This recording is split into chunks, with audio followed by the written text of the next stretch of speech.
Hi everyone, welcome to the Geography and Hi Geology guys. Department Q&A session hosted on the FST YouTube channel. Please subscribe.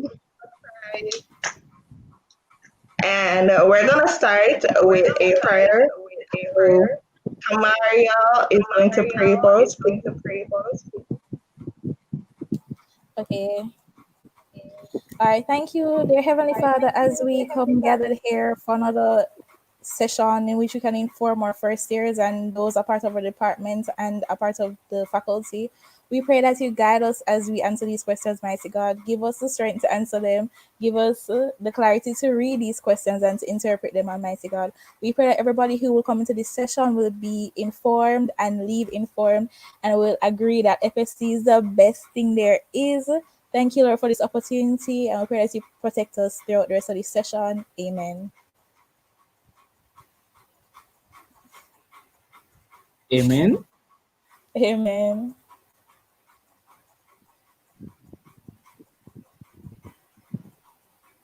So I see you guys are waiting for us to start. I absolutely love the enthusiasm. You know, I see you, Kiara, Daniel, love it. Um, John Luke is here. Kara, I love all the supports I'm getting from you guys. Um, so on the top left, that's Jante Becky. That's our VP. This is Kamaria Thomas, or nice subcommittee member. And then below here, oh, wrong hand. This is Anika Surf, and this is Cassanique Solomon. So that's everybody, and we're happy to be here. We're happy to serve you guys, you know. And we're just here. We're out here popping, and I'm gonna wait a little bit more people come in, and then we're gonna jump into the questions. A lot of questions, lots of interactive questions, lots of nice questions that you guys sent in. And we also have questions, impromptu questions. So whenever you have a question, you can send it into the comments and you'll see it pop up. Just like um, Daniel said at the bottom here, you can bring it up on the screen and you can see it and we'll answer your question. So just bear with us and we just answer all your questions and have fun. And that's it. So I'm going to pass it on now to John T. He's going to take it from here.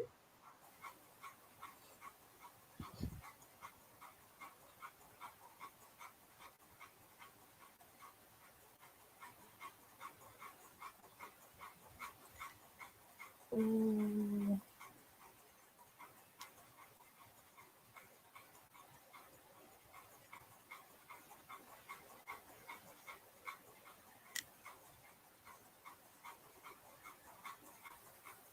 I was muted. Oh, I'm sorry. I was muted. Sorry. So, we're going to answer. We have a little presentation prepared for you. And we're gonna answer basically all the questions based about registration and what you need to register this year, and if you have any registration issues, what to do. Also, after that, we're gonna answer some of the questions you guys sent in, and then we'll answer any questions you guys have in the comments. You can just send them in, and we'll answer them. Gonna hand it over to Jane for the presentation.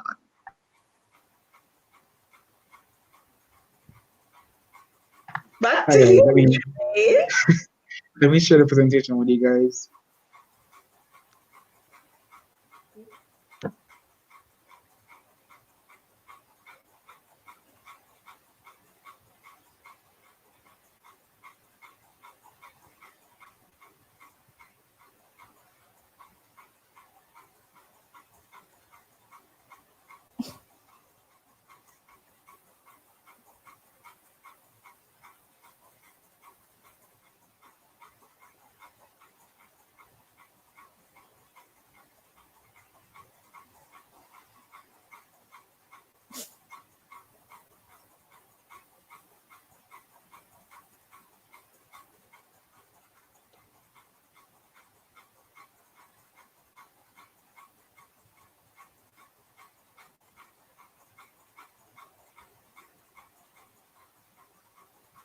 Trevane, you ready?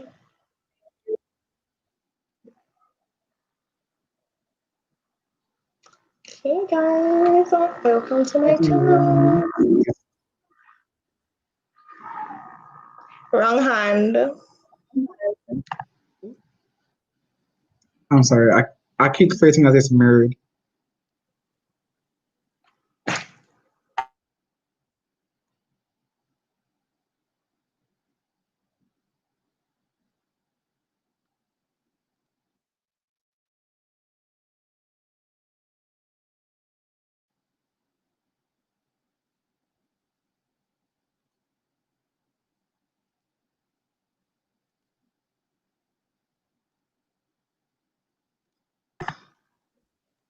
Since Trevane is not ready, how about we answer some questions? Right, right. Okay. So we got our first question that is regarding the delivery of classes as it relates to face-to-face versus online and online. But since the pandemic has increased, everybody catching corona these days, and the cases in Jamaica are like, whoop. Yes, so UE has decided. What? UE has decided to make everything online. I think for labs are online as well. All geo labs. Yes. So I think only chemistry is having some different things as it relates to lab. But I think our first year geography labs are online, and you should be good with that concern because the lab component, it is manageable online. So it's okay. Sorry about my dog. And we'll turn over to Cassanique so she can answer this question. Okay, so the coursework load, it is manageable. Yes, it is manageable.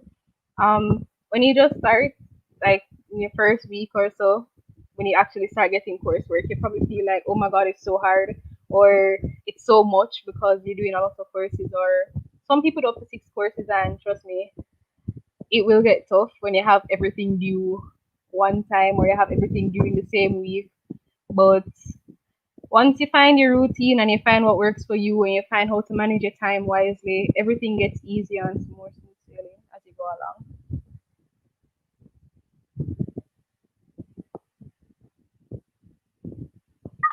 along.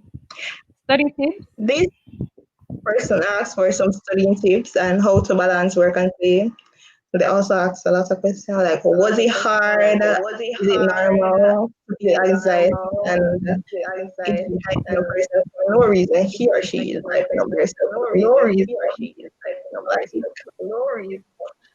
I think that everyone is going into university. I think that everyone is going into university. You shouldn't be worried because the lectures they like literally. So you basically, well, I would say it's an experience. You meet new people, you get to to the world, and it's about networking and preparing yourself. Work seem hard, but as long as you prepare yourself and are willing to put yourself, well, push yourself to do the best you can, I think it's manageable and play. Well, you have half the time for play still. I also have it's not really a study tip, but it's more of an advice. Specifically in this faculty, the workload is a lot. And so my advice to you guys is basically to always be on top of your game, always revise, constantly look over what you have so that the information stays fresh in your mind. Because if you decide that you're not going to look over, you're not going to keep up to date with what is happening, and you're going to do all of it last minute, believe me, it will not work out, right? So my advice when you're studying, just to get through the semester, because we're not sure how the other semester is going to go. Just stay on top of things because you're at home and the motivation is not there to really go to these classes because it's online. You feel like you don't have to go and whatever, but please go to these classes, take your notes and read them over because it's a struggle if you don't do all of that. All right, so that is my study tip or advice: read the workload and geo in general. Okay, so my advice would be do a lot of reading. Yeah, do a lot of extra reading because you might see the lecture slides and you might see one and two extra documents that lecturers would send. And trust me, if you just read those alone, it's not enough. It's just really not enough. So you might need to look for some textbooks. People send you textbooks online. You have some online textbooks. So send those. If one person has a book and one person asks for the book, trust me, send your books around basically. Send all your online books around because you don't know what might help one person. One person might want information out of one book and one person might need information from a next book. Trust me, help each other out because you can't just do it on your own. How to balance work and play. For me, I would advise to use up all your free time. So you have that little hour between classes where you don't need to do much, where you don't need to do anything. Even though you're at home, you might want to get up and get something to eat. But remember that you're still attending school. So you have to like do assignments, and if you're doing work for the tutorials, do them in those hours. All of that stuff. What else? Save your weekends, especially for like your phone. Save your weekend to me. I would say save your weekends for your foundation courses because you might want to use the extra time on the weekend to go through all the group works and group projects. So yeah, and pick your groups wisely. Okay, guys. So for me, everybody had valid points, and it makes no sense. I reiterate them, but another important part is being organized. Organization is top priority. If you're not organized, you fail already, basically, because from the first day of classes up to exams, everything counts. Every moment, every second counts. Stay ahead of your lectures. I know that some lecturers will post slides beforehand. Some might not, but that's fine. But go through your lectures through and through. Somebody says in the comments, go through your lectures through and through. Don't wait until exam time and say, oh, may I match up them lectures here. No, guys. Go through everything, read the materials. I know for us, our department gets a lot of material for extra reading, especially for geography. I'm not saying don't go through all of them, but the lectures themselves will highlight the important ones and the most popular ones that you can use and that can help you. So go through those, make those top priority, go through them. Don't be afraid to do extra reading because I don't know if many of you heard this term, but you read for your degree basically. You read for your degree. You have to be abreast every situation. We know that our department is geography and geology. The earthquakes going around, guys, keep abreast of the information, stay on top of everything. Another important point, I don't know if many people take this into consideration, but getting or creating relationships with your lecturers and with some of the tutors helps a lot. It really, really, really helps because they'll help you along the way. I know it's kind of hard sometimes to talk to some of them because they might look a little harsh on the outside, but anyway you can get to talk to them, get to learn more about the field that you're going into.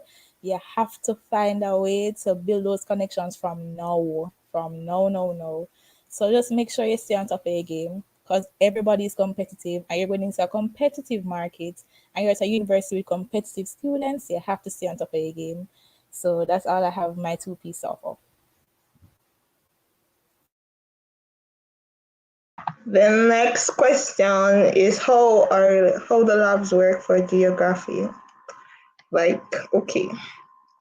So for geography, based on our experience last year, first semester, lab was a coloring book. Like anybody ask me, I tell them it was a coloring book. Cause every Monday we go to school with a pack of crayons or coloring something. But I'm sure that's gonna change for this year because can't color online unless them girl could join too. But anyways, yeah, the labs are okay. You can crop a solid 90, 18 and them lab them pass. Um, for second semester, it was a different story because the man just, yeah, he was, yeah. Like, I never clapped anything over like a 70, to be honest with you. Those labs were hard. Like, you swear things, say you know the answer, you have the correct answer. He literally gives you the material to answer off the lab off. And you're like, why am I getting this wrong? I gave you the answer. And whew, that man was, well, like, he marked so hard. Like, yeah. Next. Wait, hold on. In terms of scheduling, you'd say, all right, I think human geography, it's split between human geography and physical geography. So you'd have like first 6 weeks or so, you do human geography, and then the next 6 weeks you do physical geography. Um, I'm not sure how it's gonna be this year since everything is online, but what's for last year, it was first 6 weeks for human geography and then the second 6 weeks for physical geography in the semester. So yeah.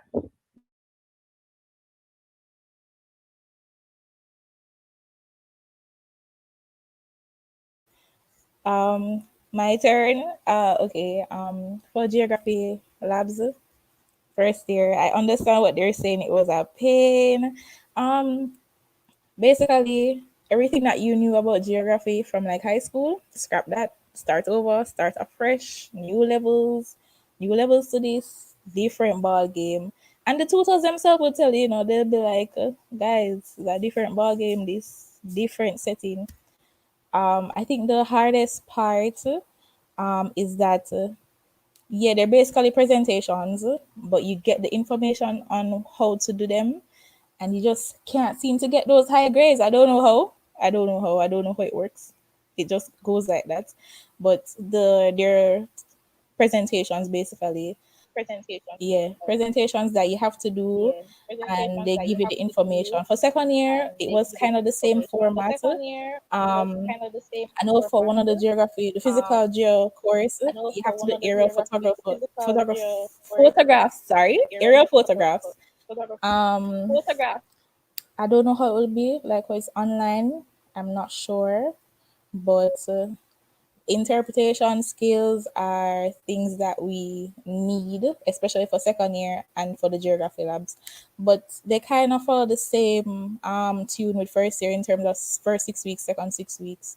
But it's just that the courses themselves are done at the same time rather than one course first 6 weeks, the next one second 6 weeks. It's done at the same time. Physical and human done at the same time.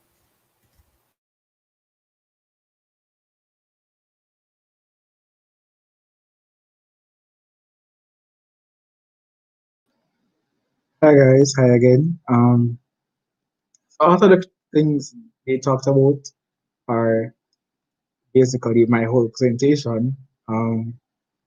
So I don't know. Like they basically talked about everything in my presentation. Um, so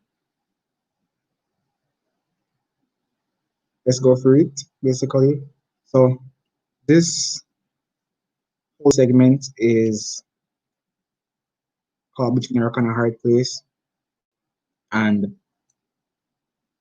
we basically intend to give tips on how to adjust to life at UA, starting your new life at our department or other departments um, at the faculty, and answering any burning questions you guys had.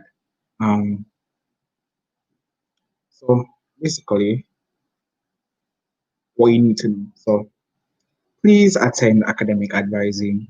Please attend academic advising. Um, Even if you've registered for your courses already, register. Please attend academic advising. If you're a third year, if you're a first year, if you're a second year, please attend academic advising. Not big. Um, if you're a second year or higher, do a degree planner. Plan your degree ahead of time, so you know, okay, this is what I have left to do. This is what I'm doing next year. This is what I'm doing the following year. So you can know, okay, this is the credits I'm supposed to have. Where am I in terms of my credits? In this department, you'll be walking a lot.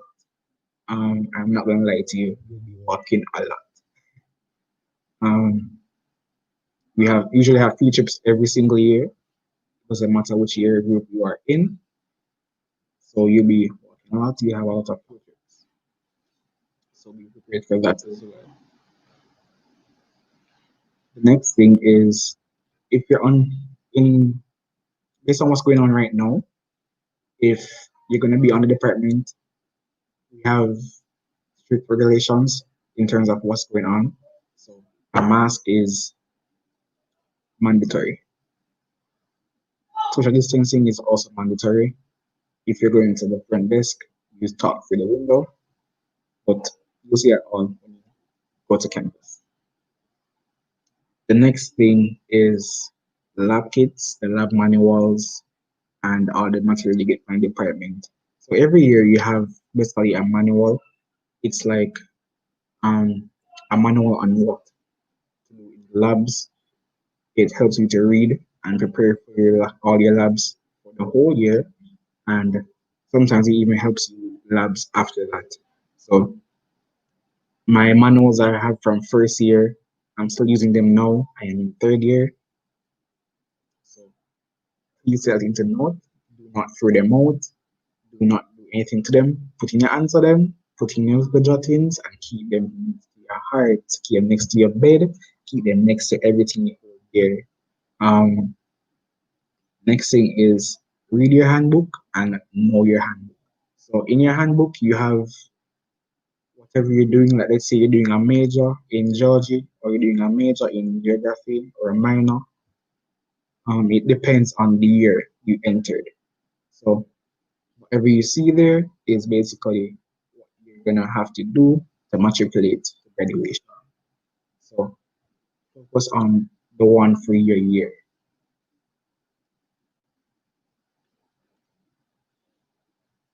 So Oracle department is basically a community for itself, right? Because we're small.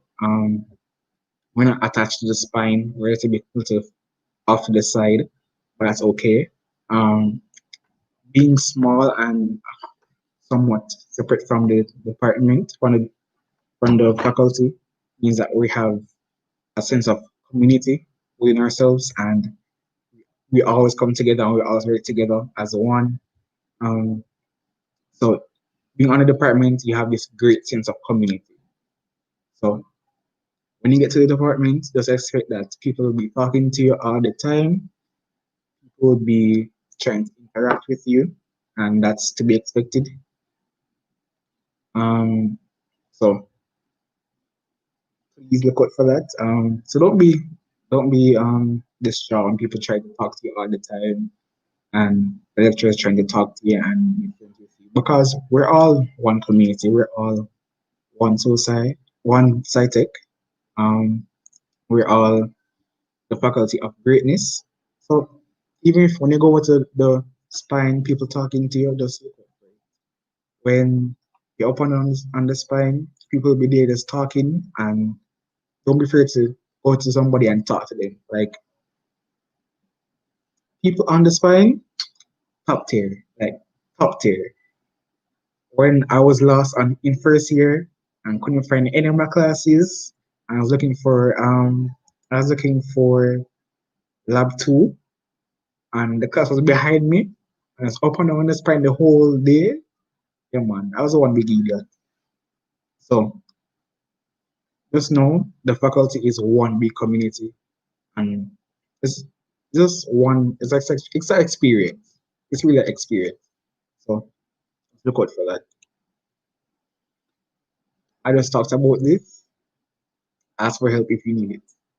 So you can always ask for help. People are always willing to help you, and everyone's always helpful on the faculty, on the department. Everywhere you go, people are very helpful. So just just ask for help.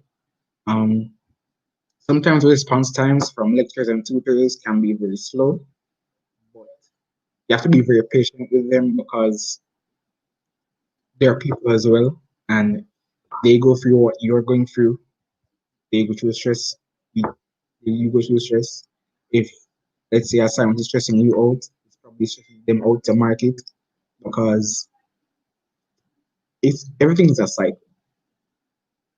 And over geo, everything is cycle based.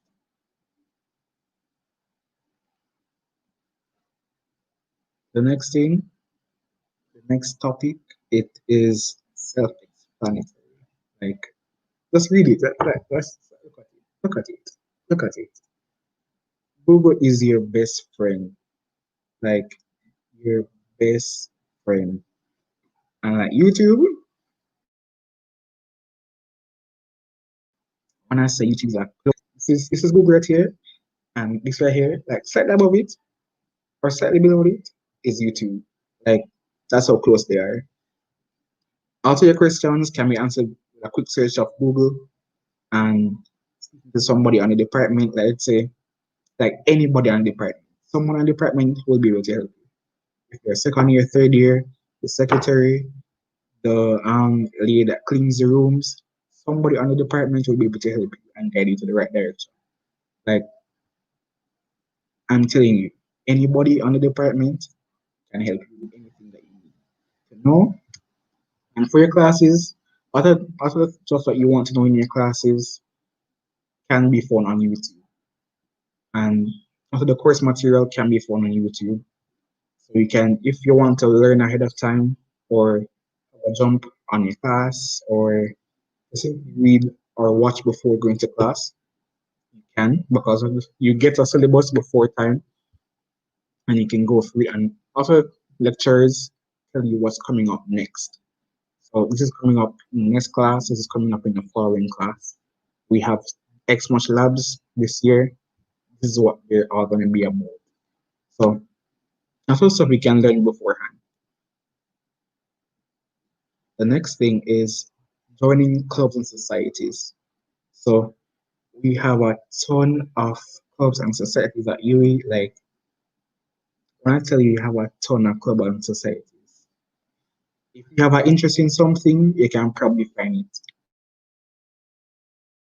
at UE. If you're interested in you have astronomy club. If you're interested in going out on trips and so on, you have geographical and geological society. If you're interested in math, you have math. Like when I tell you, you have AXI, you have computing, you have so many clubs. So and you can join as much clubs as you would like. Like regardless of the department it's attached to, regardless of the faculty it's attached to, it doesn't matter. You can join any club in society that you're interested in. And you get to meet people with similar interests, you get to network. Because in Jamaica, not even in Jamaica, anywhere you go, networking is very important. It's key. And for making a network, just take the opportunity. So the next thing is the fact that our department, the clubs and societies on our department, we every year we offer help with coursework and exam preparation. So you can always look out for that as well.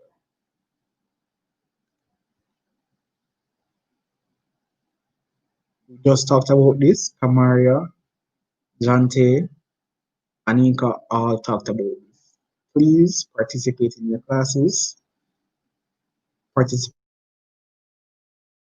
outside of the classes because you can, because our department can be very technical, and if you just read and just do that, other stuff you will forget. Our department is very hands-on, so every opportunity that you get, try and be hands-on. So when classes were physical, you had rocks all over the place in classrooms. You could simulate your own labs. You could do everything. So even though classes are online, you can always look at a rock and say, okay, I can see what this is that, and you can basically test yourself all the time. Like look around you, everything's around you, and don't be shy in class. Alonso, this this right here, yeah man. Do not be shy in class or afraid to be wrong. Like the lecturers, they're happy when you speak in class, they're happy when you're correct, and they're happy when you're wrong. That doesn't sound so good, but they're happy when you're wrong and they're happy when you're correct.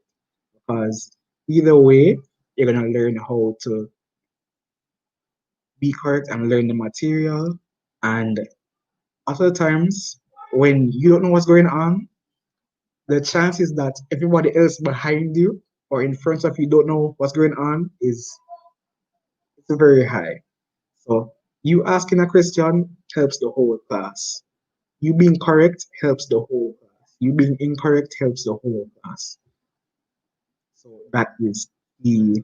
When I say key, I mean like it is key. Anyways, the next point I have is be patient. So try to be very patient with everybody in the department, the students, the staff. Um, let's say you requested an override, you have to give the department some time to approve it because a lot of them are not sure of where they're going in terms of um, how to structure everything, so everything can be dealt with. So just be a little bit patient and please, please, please attend academic advising. I'm begging you. Thank you. Um, Next thing, try to put yourself in other shoes, staff or students. So if you're stressed out because you can't get the register, they're probably stressed out because they have somebody over their head as well. If you're worrying, they're probably worrying as just the same as you. So just try to be a little bit patient with everybody, and it helps you a long way.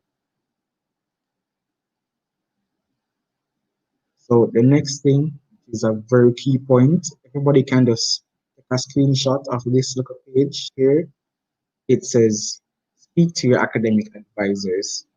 Even though academic advising is coming up, any questions that you have in terms of classes and any problems that you're having in terms of registration, this is who you should go to. They know exactly what to tell you, they know exactly where to point you, they know exactly what to do. So speak to your academic advisors.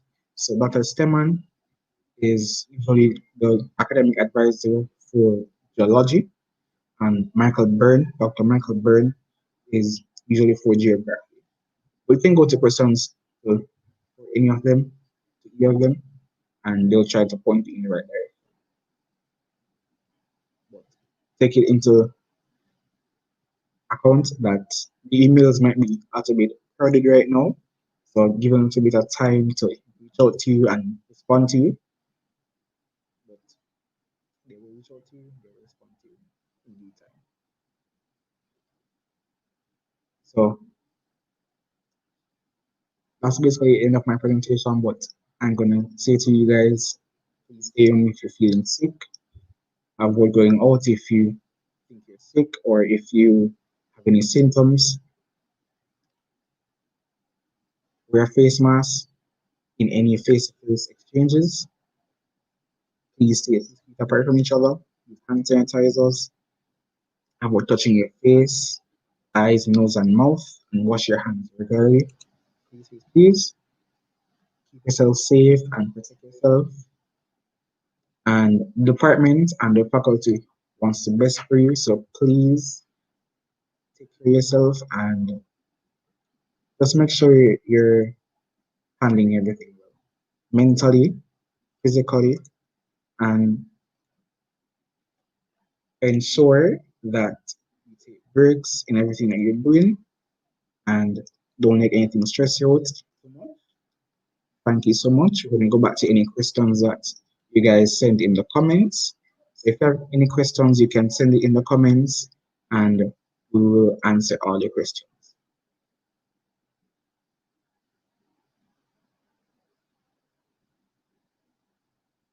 Okay. So this person is asking, why are they still getting a prerequisite error? Like, I feel like it's because the CAPE results are not out as yet. Maybe that's why. And you have to wait till September, I believe, until then. But I don't know what's really happening with that because you should be able to be registering. Yeah. I got another question. Okay, I joined the chat late, really late. What was said about the labs? Will it be done in person or online? So there was a email sent out by UWI saying that all labs will be online.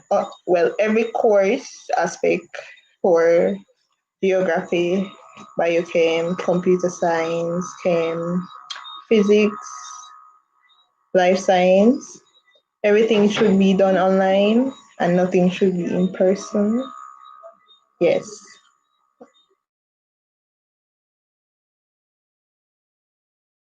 So we're going to go through back some more questions that we got from our survey. So yes. I did unit 1 and 2 for physics while already having geography unit 1. Will I be okay for starting my geology courses seeing that I already have 2 Cape Sciences and not having to do a preliminary here? Can somebody answer that, please?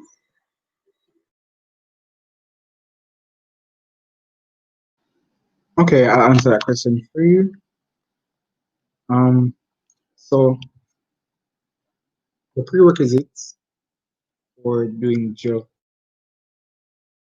geography is being entered into SciTech, which is basically having Cape Sciences and also doing geography as CSEC or equivalent. So if you also did geography in Cape, that is basically the equivalent. Um,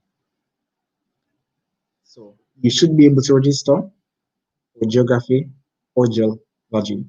Geology, the prerequisites are a little bit um, more lenient. It's basically having 2 subjects in Cape, level 1 or 2. Um, you can see it in your handbook as well, and you should be able to register. If you're not being able to register, you can do override, request an override, and wait for it to be approved. Most likely, it's because of your Cape results not being sent over as yet, and the UE hasn't received your official results as yet. So just request your override and give it at a time, and it will be approved shortly.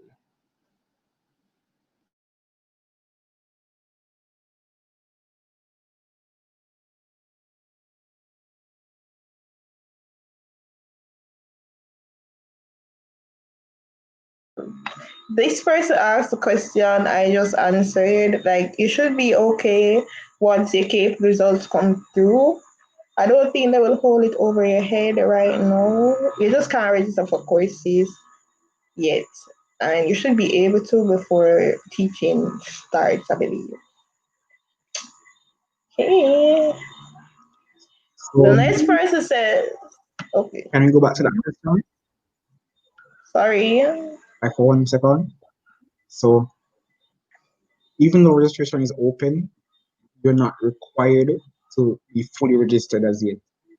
Please attend academic advising so you can know where to go ahead with your future. You can know what degree you should choose, what goes best with what. Let's say you want to do you want to do biochem. Okay, let's say you want to do geology, and you also want to do marine bio. Both of them mesh, but you have to know that okay, you're gonna have a lot of credits, you're gonna have a lot of courses to do. So please attend academic advising. They'll tell you where to go from there. They tell you what courses to register for. They tell you everything. Please attend academic advising. Thank you for this is the end of my TED talk.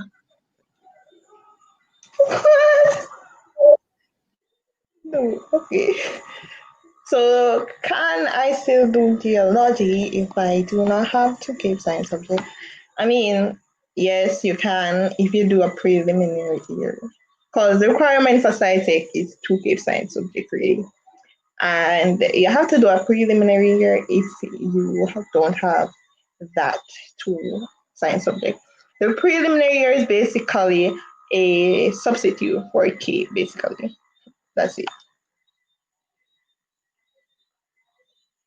Which of will these courses clash with my life science courses if I do a minor in either of them? I mean, you have control of your timetable, and they're not really supposed to clash first year. I know people that do life science and they do geography, well, they minor in life science and do geography as a major. And they set up their timetable in a way that their courses don't clash. That's for first year. I know it's a bit challenging for second year because they're having trouble with setting up in a way that it doesn't clash because some courses, second year courses, most of them only have one lab stream.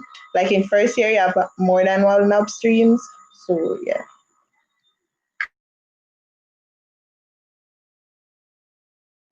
So all my nice subcommittee, please answer this question on the screen. Let the people them know what you're going into. Because And computing ComSci, is your yes, major. computing, big like O's over Um, there. okay, you don't have, sometimes you can do minors that are not from the faculty. I do Japanese as my minor. You can also do languages. You can do business courses as a minor, whether like marketing or something. So it depends on rubric. Really depends on what you want to do or where you want, how far you want to take it, and where you want to go. So whatever you want to do as a minor, you just do it. Whatever you want to do. It can be from the faculty or it can be from another faculty. Well, it depends because there's some courses that there are some things that you might want to do that would not be suitable minors. So you have to really look into it and read the handbook. Yeah, read the handbook to see what you can do and what you can't do, and read the handbook from other faculties as well. So you know exactly what you're getting into in terms of the amount of courses that you're gonna need, the course credits, and all of that stuff. So you know that whatever you do, it won't clash too much or it won't clash at all. Like My turn. Oh, okay. So, yes, Mrs. Yes, go ahead. I'm doing a geography major and a physics minor. So I'm fully immersed in SciTech. So yeah, that's just me right now.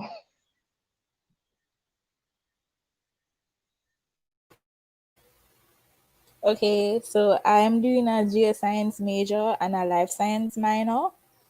Um, I'm not sure if we can pull up back that question because I think there was a part of the question that asked about double majors for the department. And I know that that's something that also people, yeah. So it says, and is it better to do a double major in both geography and geology? I was once like you. I asked the person who was in charge of academic advising at the time, and her response was, that's a lot. That's really a lot. What you can do though is pursue a major in geoscience. It's a perfect mixture of both.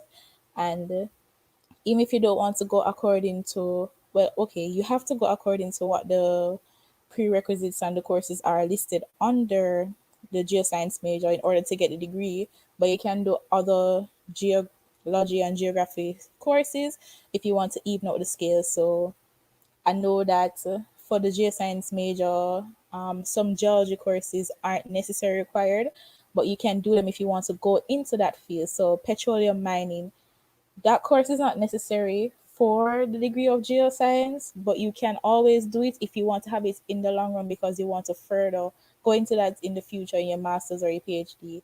So it can, the best thing to do is just do the geoscience, but it's really hard to do a double major in both because clashes are serious. You have serious clashes, and when you go to second year, you do geography and geology majors. I mean, yeah, courses together, you realize that there are lots of issues with, you would have labs for geology at this time, and then you might have a lab for geography at this time, and the lecturers would have to end up coming to an agreement to say, okay, you have yours for these few weeks, and then I have my labs at these few weeks.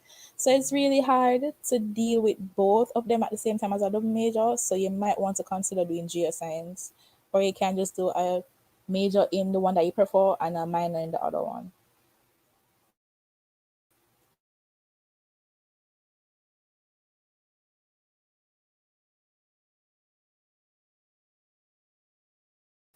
About that comment about thinking of doing animal bio major and geography minor, but you worried about it being sustainable. I know what you mean. Um, don't get it twisted. Animal bio is a very, very big major for life sciences. Geography minor isn't that bad. It can be sustainable, of course. You can have it. The thing is, sustainability doesn't go one way.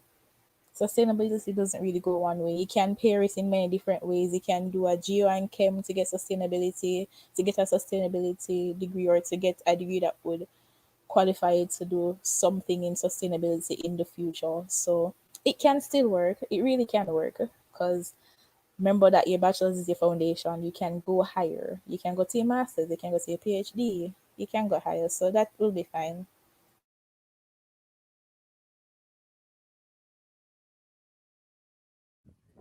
Okay, so this person in the comments asked how many foundation courses do you have to do in first year?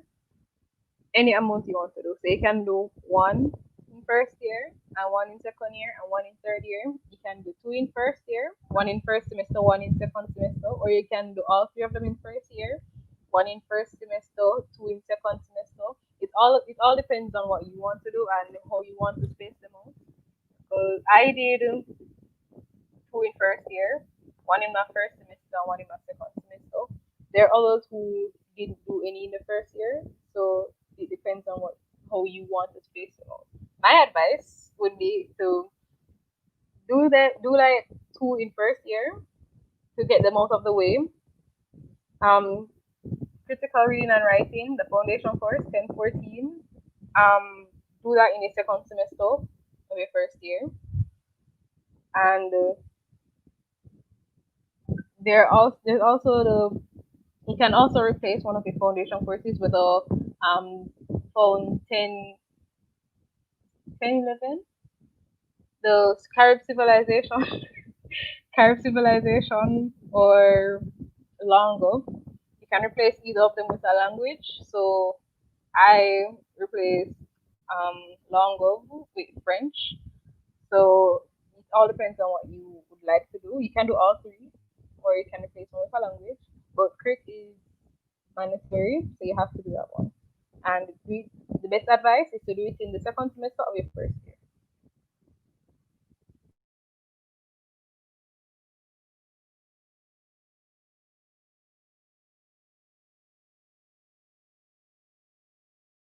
Our next question is our major established in the first in year one, or is it that we must have a little of everything now and then major the following year? It is advised that you declare your major between year two and three because I think it costs to change your major, so it don't make sense you rush. You have all 3 years to declare your major. It don't make sense you rush. Like, and most people recommend, like when you're talking to the seniors, they recommend doing it at the end of second year, I think, because then you will have most of what you're required to do as prerequisites for your majors. And minors, I think when you're applying for a minor, they say you have to be complete all second year courses that are required before you can apply. Nobody else comment? Yes. So as Dante said, this advise that you select your major in second year. But you can talk to people at the departments that you're interested in for your major and minor at the first semester to figure out where you should go. But eventually you'd want to request it in the end of second year because it's they would look at your record to see if you've been doing all the courses, if you're on track for getting the minor, and if you're on track for getting the major. So you look at your transcript and see what you've been doing and all of that. So I declared my major in second year at the end of second year. So I was doing computing. In first year, I did computing and geology, and my major was computing and my minor was geology. And I did both, and I continued into second year doing computing courses and geology courses until I said, okay, this is my new phone now. I'm going to switch them around and do minor in computing and the major in geology.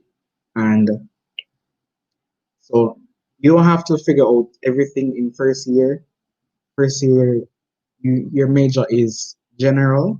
That's because they intend for you to kind of have some of a trial year. Do not take it lightly. It's a trial year of the sorts. So you can try. Okay, let's say I was always doing well in physics, and physics is my major. And let's say you want to do UC Georgia or and you need credits anyways, you can pick it up and you can try it, and you have the freedom of doing all the courses or just doing one and two of the courses.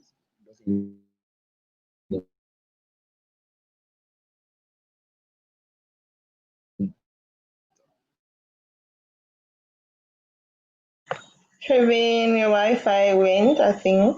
So So to you're answer your question, freeze yes, it's frozen. Okay, so Wi-Fi went. Anybody else have any answers, advice? Okay, next question. available. Trevin. Okay, I think his Wi-Fi went. So, Okay.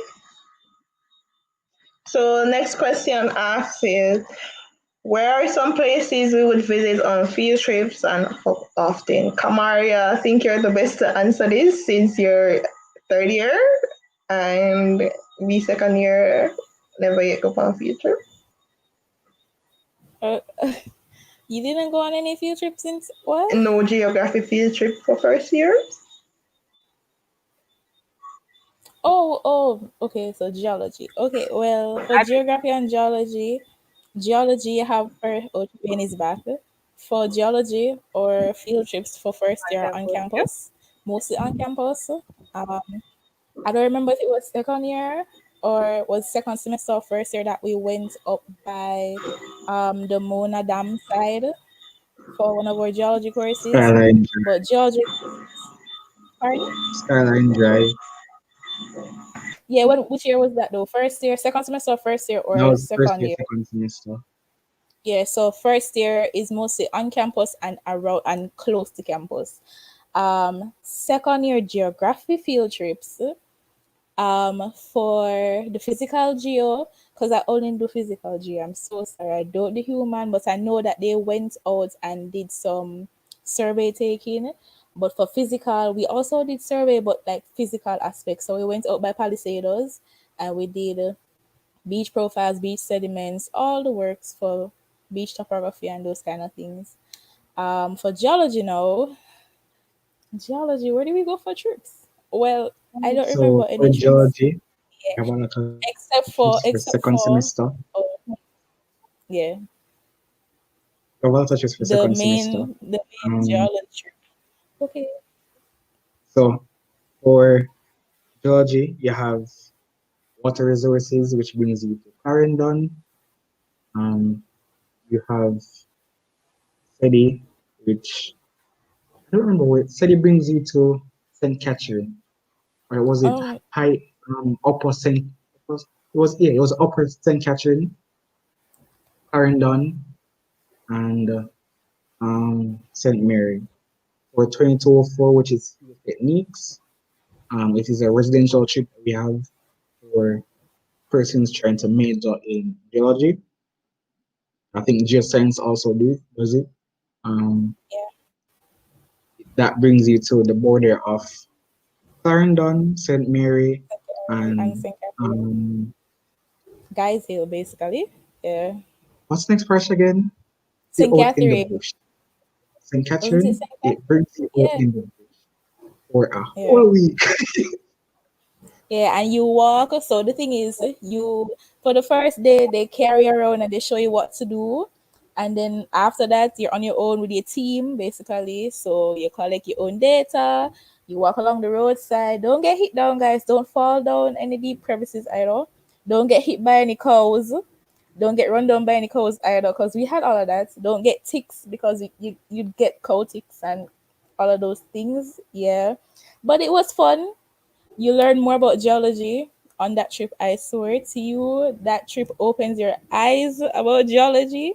You have to collect your own data, collect your own rock samples. Um, Based on field inferences, you make your well, based on what you see in the field, you make your own inferences about the geology of the area and the different geological processes that happen. So if you find in certain things here, was it a fall? Was it a fall? It really plays on the investigative skills. It's fun. As Gabrielle is saying, it's really fun. That's when you make the most of the bonds with your friends in second year, guys. You need those bonds to share your snack, to share your alcohol, bug repellent, first aid kits, food. Well, no, not really food, but yeah, food when you're walking outside, your water, guys. Like that trip is a bonding trip. Everybody pulls together, pull minds together, skills together, everything. But it turns out good in the end, and it's a really eye-opening experience because it prepares you for third year when you have to do your thesis on your own. So, but it's good. So So the thing with our department, the field trips, they kind of ramp up in terms of like what they're expecting of you and like the difficulty. So the first year you're on campus and you walk up on campus and you're like, Jesus Christ, they haven't walked on the whole campus all day. And then the next year now, you're walking for probably 2 miles, 3 miles, right? And you're like, Jesus, I'm really walking for 2 miles, 3 miles. And then you go into third year and you end up walking 14 miles in one day. So everything just ramps up. And they kind of prepare you for the next level. At every single year, they try to prepare you for the next level and try and get you prepared. Just move on and do well in life.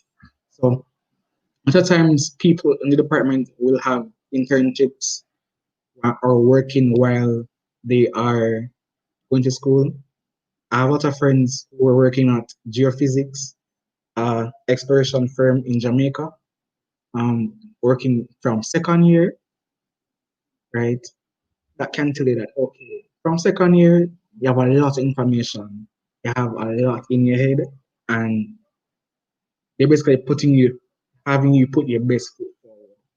So look out for that. That's the best thing with our department. We try to put you forward and make you put your best foot forward. yeah, as Shavane was saying, that's so true. I mean, I don't think anybody can ever fully prepare you, but they go the extra mile to ensure that you get everything that you need to get all of those skills that you need in the field, everything. They tell you everything as real as it is. You go out there on the residential field trip, they tell you plain and simple. We've done this many times before, you're gonna get used to it. Guys, you have to ensure that you go out there and you do your best, because at the end of the day, your work ethic speaks for you. So if you don't do the work out there, then it's going to turn over to you getting a bad grade in the end, because you can't rely. Yeah, you have a team, but you can't rely on them for everything. You have to ensure you put in the work as well. So as people are mentioning in the comments, so some of our third years as well, food, water, important. Protect, like, proper footwear, shoes with grip, because out in the field, it can be raining, it can be dry, you don't know the conditions. Proper footwear is necessary. Those socks, they never understand in first year them used to body up by wearing socks. When you reach in second year, you understand why. To protect you from those ticks. Yeah. Somebody saying ticks and cold. Yeah, guys, we go out in the countryside. I mean, that's what you have to do. That's the life of a geologist or a geographer. You have to go out there and get the information. It doesn't matter where it is, you have to go and get it. So you go out in the elements, ensure you're prepared, have your raincoats, your jackets, your umbrellas, your repellents, have everything that you would need. Ensure that you are also ready mentally. If you're not mentally ready, you're going to just flop already. God, no. You're going to flop. Because if your mind not there, you're not going to do nothing.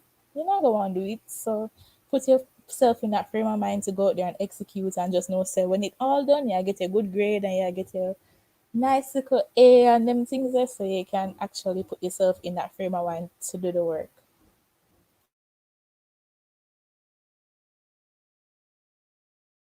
So back on the note of proper footwear, I'm gonna come back to the academic advising question because it's a very good question. Um, back on the point of proper footwear, this is not it. Like, don't even think of nothing like this. Like, it's your clothes, I'm gonna stay a yard. Like, to be honest, like, don't do it. So in my year, this was the year of everyone wearing champions. Um, champions are $5,000. But you can get it for BOGO and you can get two for $8,000. So what I did was with BOGO and get two of them here for $8,000. Some have shoes last me till I still have two of them here and I have other shoes. This is my field shoe. I want to wear it in the field. It is white. Don't do like me and get white, please. It was a stupid idea. It was a stupid idea. Do not get white. Um, so they are good shoes. Champions are not very good shoes, but they can work. They're cheap, they're flexible, they're nice. Um, this is my new field shoes. It is it good because it offers support because you walk long and you walk enough. So get something where comfortable. You can wear it for the whole day from 7 to 7. You know you're not gonna be out in the bush for till 7, but you want it to be really comfortable. Um, you want something that is good for you and you can wear it for how long and it lasts. You don't want something you finish with from first semester. You don't want shoes where you buy in first semester and you wear it from one field trip and flash it away. Do not do that. Yes, so champion them expensive on a 5 grand for them, but them last 3 years or more. Right? So invest in good shoes, right? You're gonna need it. Carol, leave me alone. Did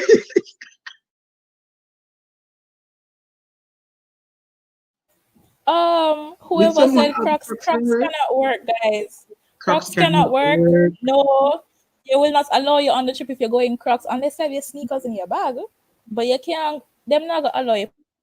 They're not gonna allow you on the trip if you have Crocs to go out in the field with it. Like Crocs to, like, for the residential trip, Crocs to be in the housing, but to go in the feet, no sir. You have a broken ankle by the time you walk two step, gone. That make no sense. And somebody said two shoes, guys, two shoes. If I not rain, a river water. If I not river water, dirt off of the hillside, something I go messed up. I ain't not gonna dry the next day. You're gonna need another shoes. Cause going out there in the wet shoes, not nice. And your foot are gonna stink. Cause your shoes not gonna dry properly. So you don't want that. Yeah, Shireen will cost you if you carry Crocs. You cannot wear the Crocs, guys. You're gonna just get flop. See that flop? Oh, and Trevin mentioned that there were some water resources trips and some other trips. For me personally, Trevin was in second year before me. I went after him. We didn't have any water resources trip or anything like that for geology. All we had was a residential field trip. So yes, there are trips, but depending on what happens throughout the year or the semester, you might not get to go on a trip. But the residential field trip is going to be kept. Don't get it twisted. It's gonna be held. It will not be cancelled because you need it. You need it to get the next step to do your thesis. You definitely need it.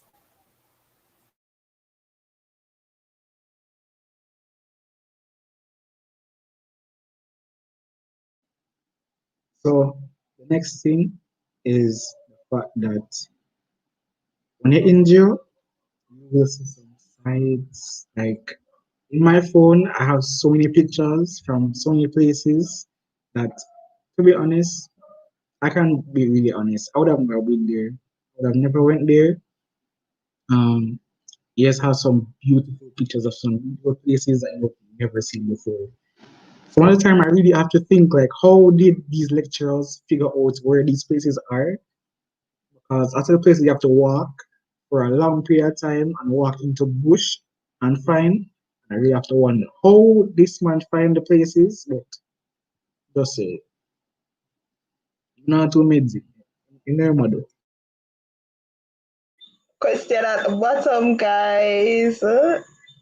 Check it out. So this sounds like some serious mountain climbing and jungle exploring business. We'll be needing roofs and such for any of these trips. Um, so it depends, like we've never have to build roofs and then something there, but I never for climbing. Well, I did some rock climbing in my year still. Right? The hill be really steep. Like I'm not even gonna joke. I have a video, and if I post it, you're gonna laugh. Like the mountain was like this steep, and we had to climb on our hands and knees. And when we had to come down back, I had to slide on my butt, come back down. But you cannot walk down back the hill. And but it depends. It depends on what they want you to go through. It depends on what they want you to go through. And other stuff, other times when you go into these rugged areas, the best things are the ones that you have to work really hard for. I'm not gonna scare the people then because after the trips that we went we we went to the places that are difficult on our own accord. We didn't have to go to those places. So it is good. I could jumping over a stream, that's a regular thing, right? Um Climbing out a hill, that's a regular thing. Walking through hills and valleys, regular thing. Like the beautiful views that you get. Like I remember on a residential trip, the sunrise every morning over the blue mountains. Like I'm not gonna lie, like the views spectacular.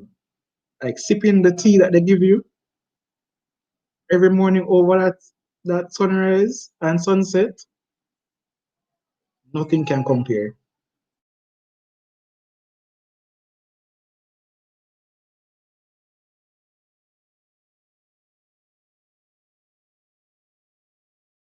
Kamaria, his Oh, true. Wi-Fi fell out.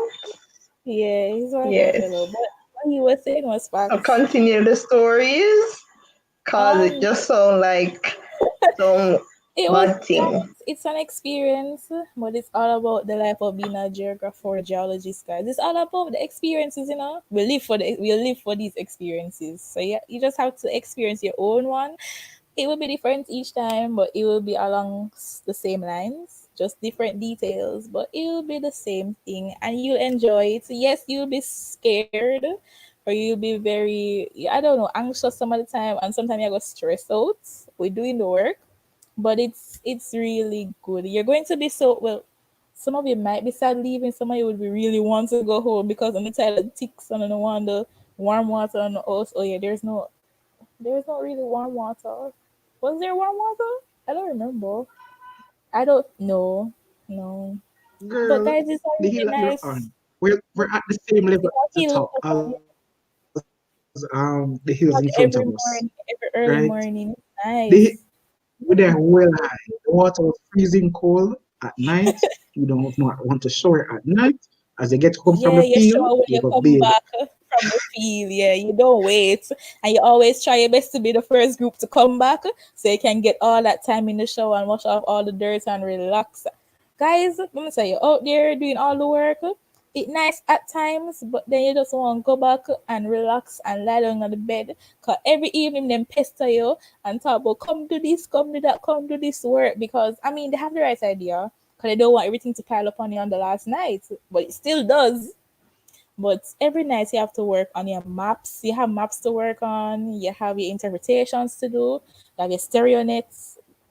It's a lot. But guys, just get the experience.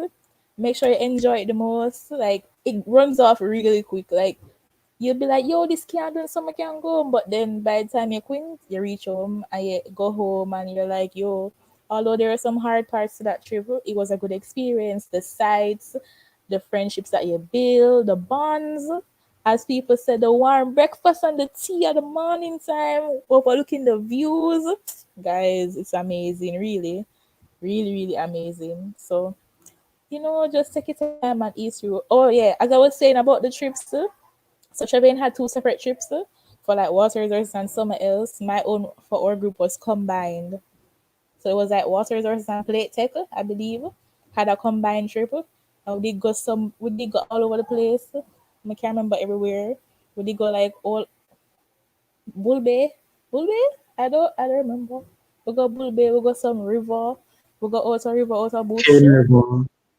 Cane River, all over. Pressure makes diamonds. Yes, guys. They might go pressure your bad, but you're gonna come out with your diamonds, which are your degrees. So you're gonna get those precious diamonds, guys. Just take a little pressure for a little while. It's just 3 years. Hopefully, if you don't have to stay extra time. But it's just 3 years. Take a little pressure in. It makes plate tech and steady. Yeah, we never or did they combine plate tech, steady and water resources? Not even know. But the trips are there. You have to endure. You're gonna be graded. You have to be doing work at the site on the bus. When you no, when you reach back to school, you give up your work. What? From you touch that bus, you prepare yourself for that trip. You start right up the site and because when you reach back to the trip, them not when you reach back to school, them not each brother, them are gonna take your things and be like, give us the books now, now, now, now. You have to be constantly writing, constantly doing your things, constantly writing on the information and drawing. So you have to always be on your P's and Q's, guys. But yeah, keep up to your lectures. You're gonna need your lectures on your phone to help you for some of the trips.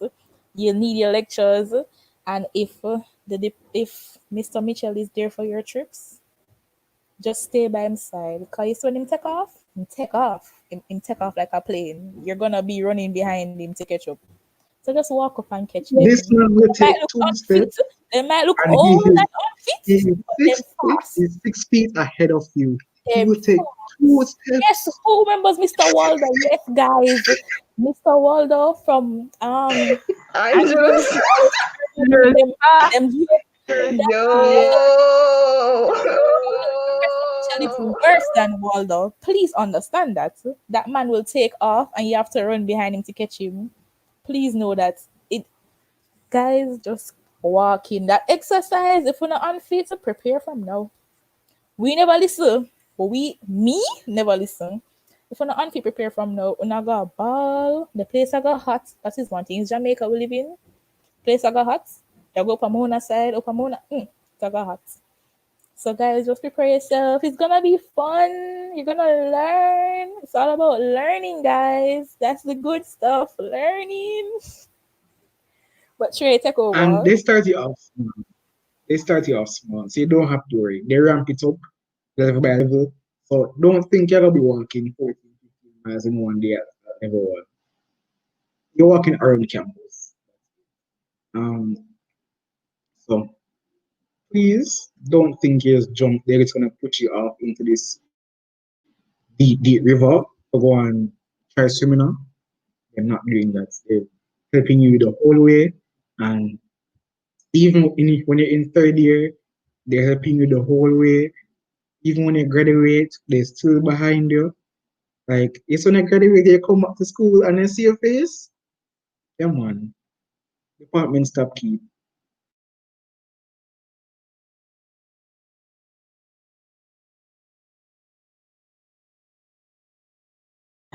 Right, guys. Like most people in Kingston, I think they know Mr. Walder. Like, yeah, man is a legend, yo. As Orlando said, the man look behind you. Like, you just nearly throw one rock in my head. The person. So our next The next thing question. is Sorry. before we go to the question, Jante, um, even if your classes doesn't have a trip, there's usually a trip for the department to somewhere. So it's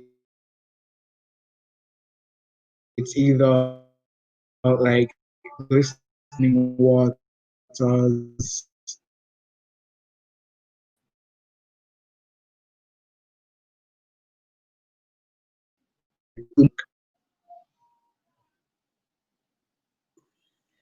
I think his Wi-Fi went again. I don't know what's happening to Kevin. Oh, yes. hi So, guys, my okay, he's Wi-Fi back. back. I have the good network. I apologize. Um, oh yeah, even if we don't have a trip for that class, most likely we'll have a trip for the department. And we're always trying to go somewhere, we're always trying to have fun, and all want to be involved in the decision. In yes, feel nice when you're on the department. To be honest, and as I said before, we're all a community on the department. We're all a community on the faculty because we share the same trips. If AXI ACK Society is having a trip, we're going. If Society is having a trip, we're going. We're one big family and one big community. So just look out for that. If we're having trips, you guys will know. Um, these cleanups, you will know. Everything is posted either on the society's websites, society's Instagrams. The Please follow FST Urimona on Instagram, on Twitter. Like all the information that we tell you in the department or outside of it will be shared there. Like if you look at the Instagram, it's so nice. Like it's not because I'm affiliated, but it really helps. It really, really does.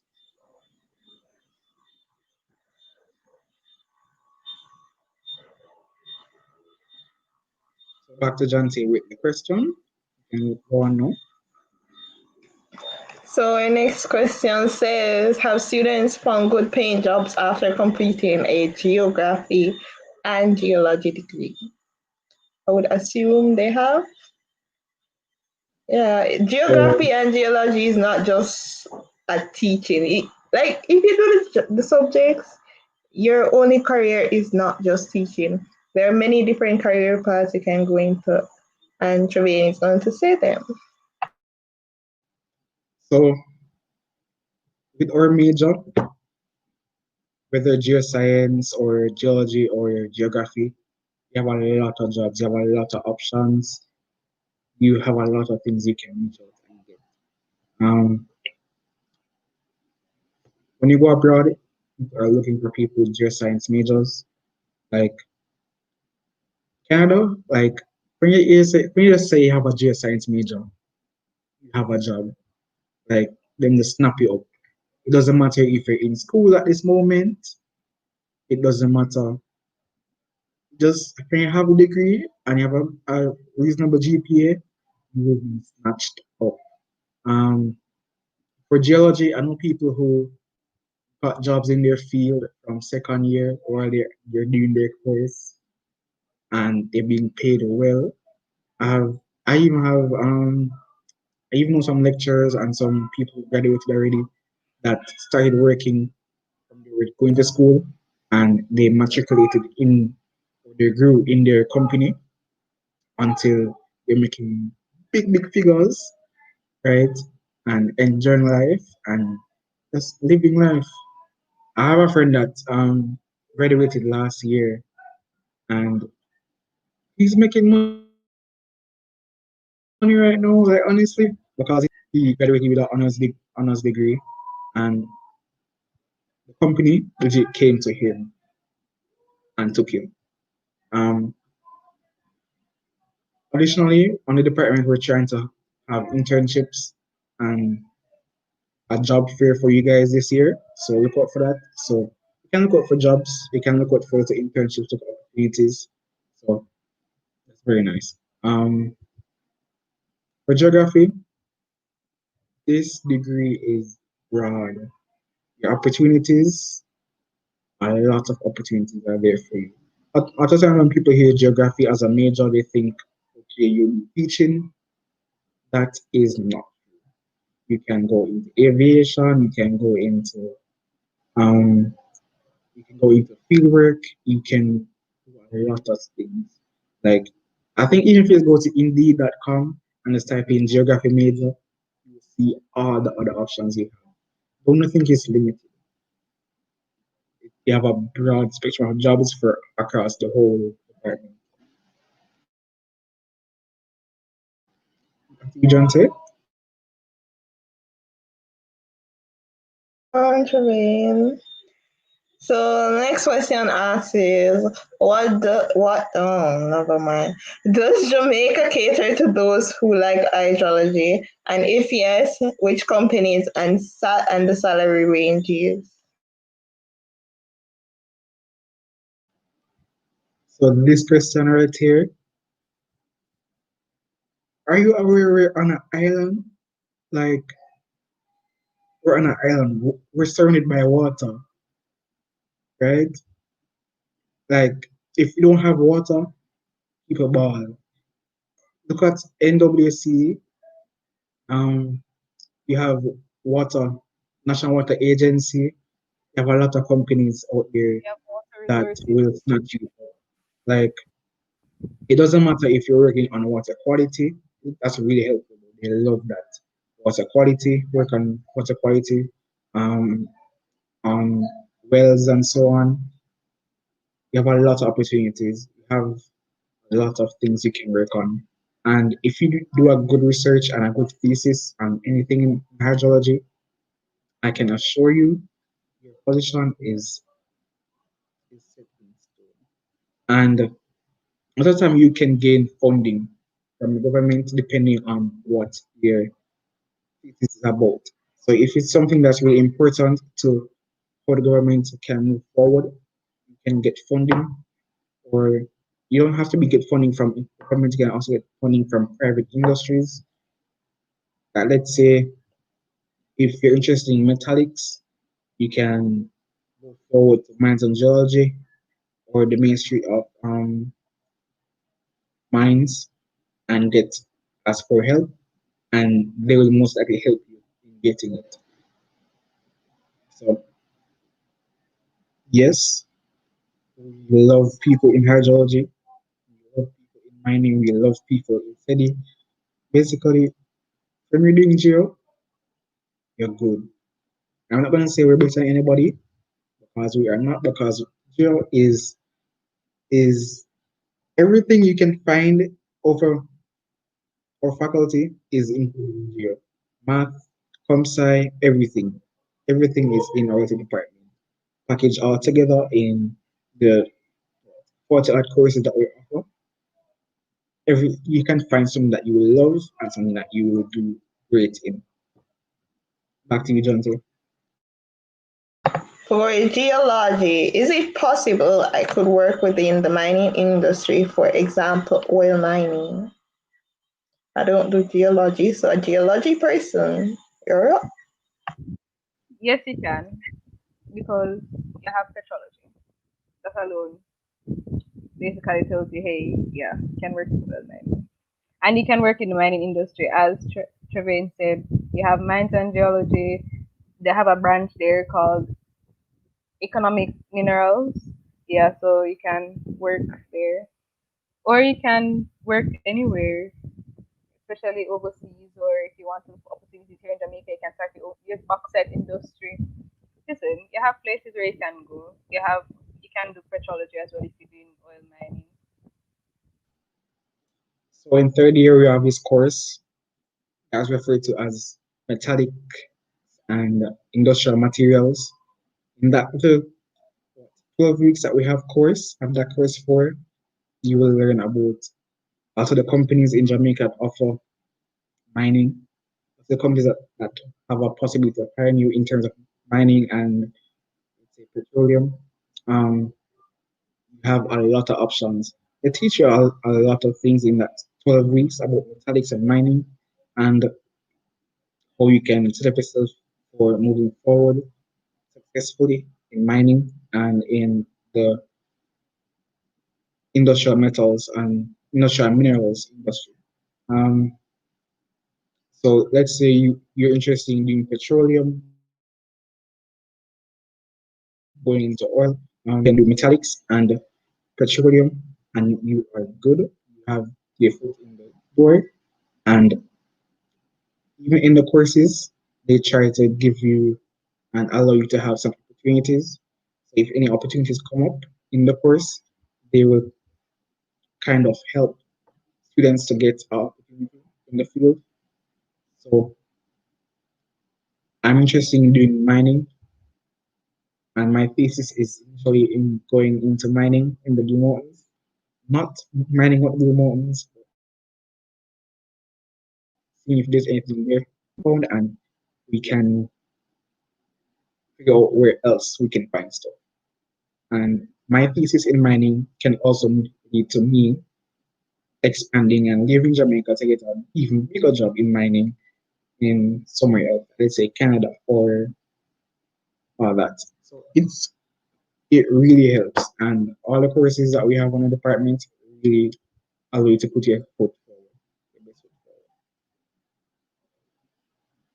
And as Gabriel Gale said below, Petrojam, PCJ, and all those places, like they are good. Like if opportunities come up and you're a good student, most likely the position can be offered to you. I'm not gonna say yes. I'm not gonna say yes. It will be, but if there's a position and you're a really good student, you can ask if you can be an intern, if you can volunteer.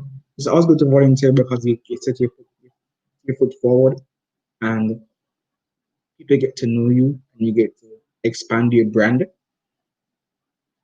So you don't always have to try to get a job right away. You can ask to volunteer even in your first year. You can, like, let's say, go to Charisma and say, okay, I want to volunteer and I can do this for you. Or in society, you can go to them and say, okay, I would like to volunteer. And people are always looking for volunteers and for people to help. So that is a key. And as Jarda said below, it's always good to apply for internships at specific places that you have in mind. It doesn't hurt to send out an email with the resume and say, okay, I'm available for this and that. It really doesn't hurt. And other times, even the same companies that you're an intern for, they will hire you for full time. And that feeling is spectacular. Back to you, John. Okay. So the next question says, well, it's a statement and a question. They said that they love geography and anything dealing with the earth. Most of all, they love to travel. Will they be able to travel and work with this degree? Yes, I think so. Like, from what I've seen from the lectures, like they like to show picture of themselves all over the places in their lecture, and it's like they travel all over the world. Like Professor Byrne, he was showing is Dr. Byrne, he was showing us like some picture of him in the England. Is it England? I don't remember where. And he was showing us the glacier retreat and the striations on the mountainside, and they're just all over the place. This man wrestling an alligator. They're all over the place. You will be able to travel, I think. Yes. Um, Anybody? Also, I think with the climate of the world right now, and geology and geography covers all of this change that is happening to the earth right now. With a degree like geography, yes, I think with certain expertise, you'll be able to travel extensively because that is really a hot topic right now. And I don't think it's going away anytime soon, to be honest. So, geo is very good to have in this day and age right now. And geo, it is very wide. You have sustainability, you have everything under.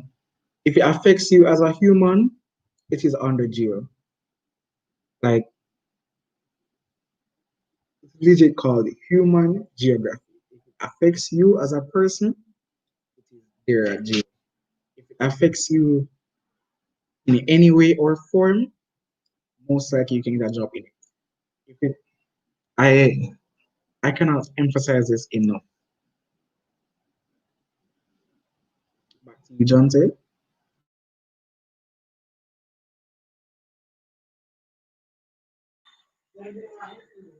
The next question says between geology and geography, which has the better career paths locally and internationally? I think both have their benefits.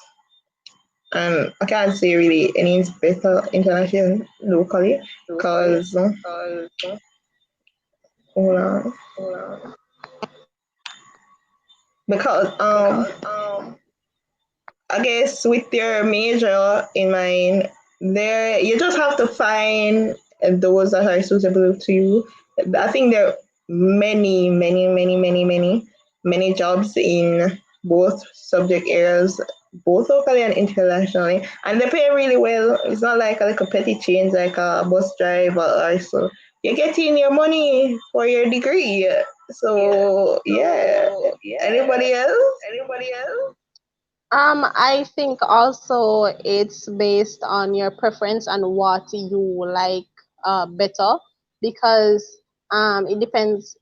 While they overlap in some sense of career paths and responsibilities and so on and so forth, each has their specific things that are specific to them. And so I think it comes down to what jobs you are looking for, what you like, geology versus geography.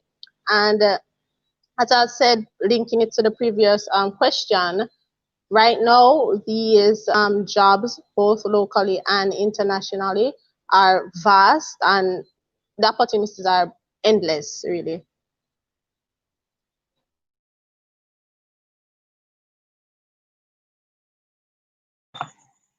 Okay.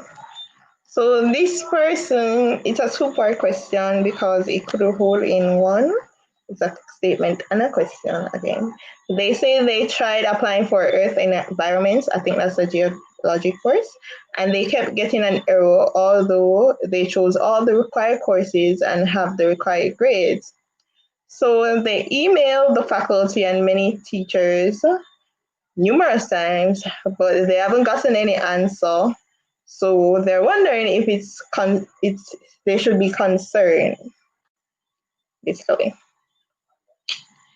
Well, we can relate to not getting responses from faculty members. These people, you have to find those specific ones that will answer, but you can't be bombarding the people in email. You're not the only student sending emails. Sometimes your email just get missed or lost in the mail because there's so much coming in, and I feel that happens to many people. So they feel like the lecturers are ignoring them. I can speak personally. I felt that a lecturer was ignoring me because I sent him some emails. I sent him one like every month, and oh no, that man don't reply.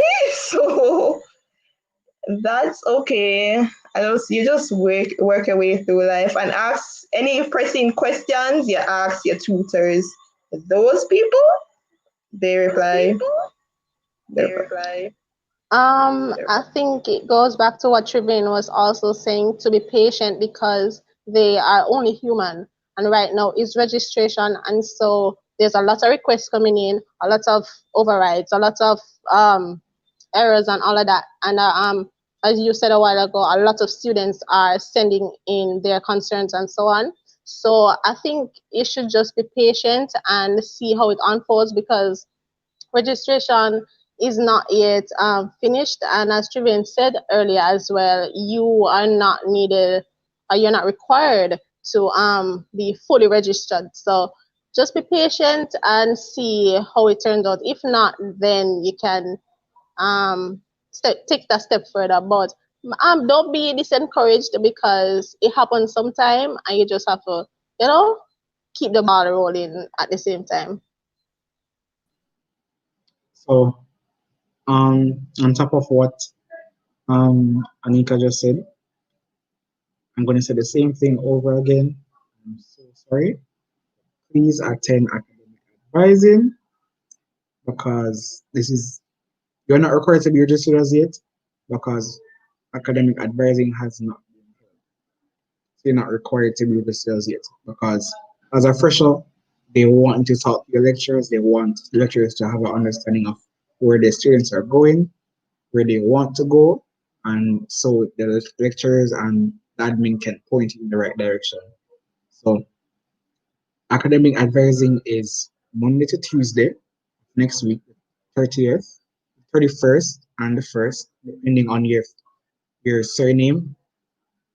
If you're in any of the group chats, or the WhatsApp group chats, or the Telegram group chats, for SciTech or for UE, you will have the poster that has everything on it for orientation.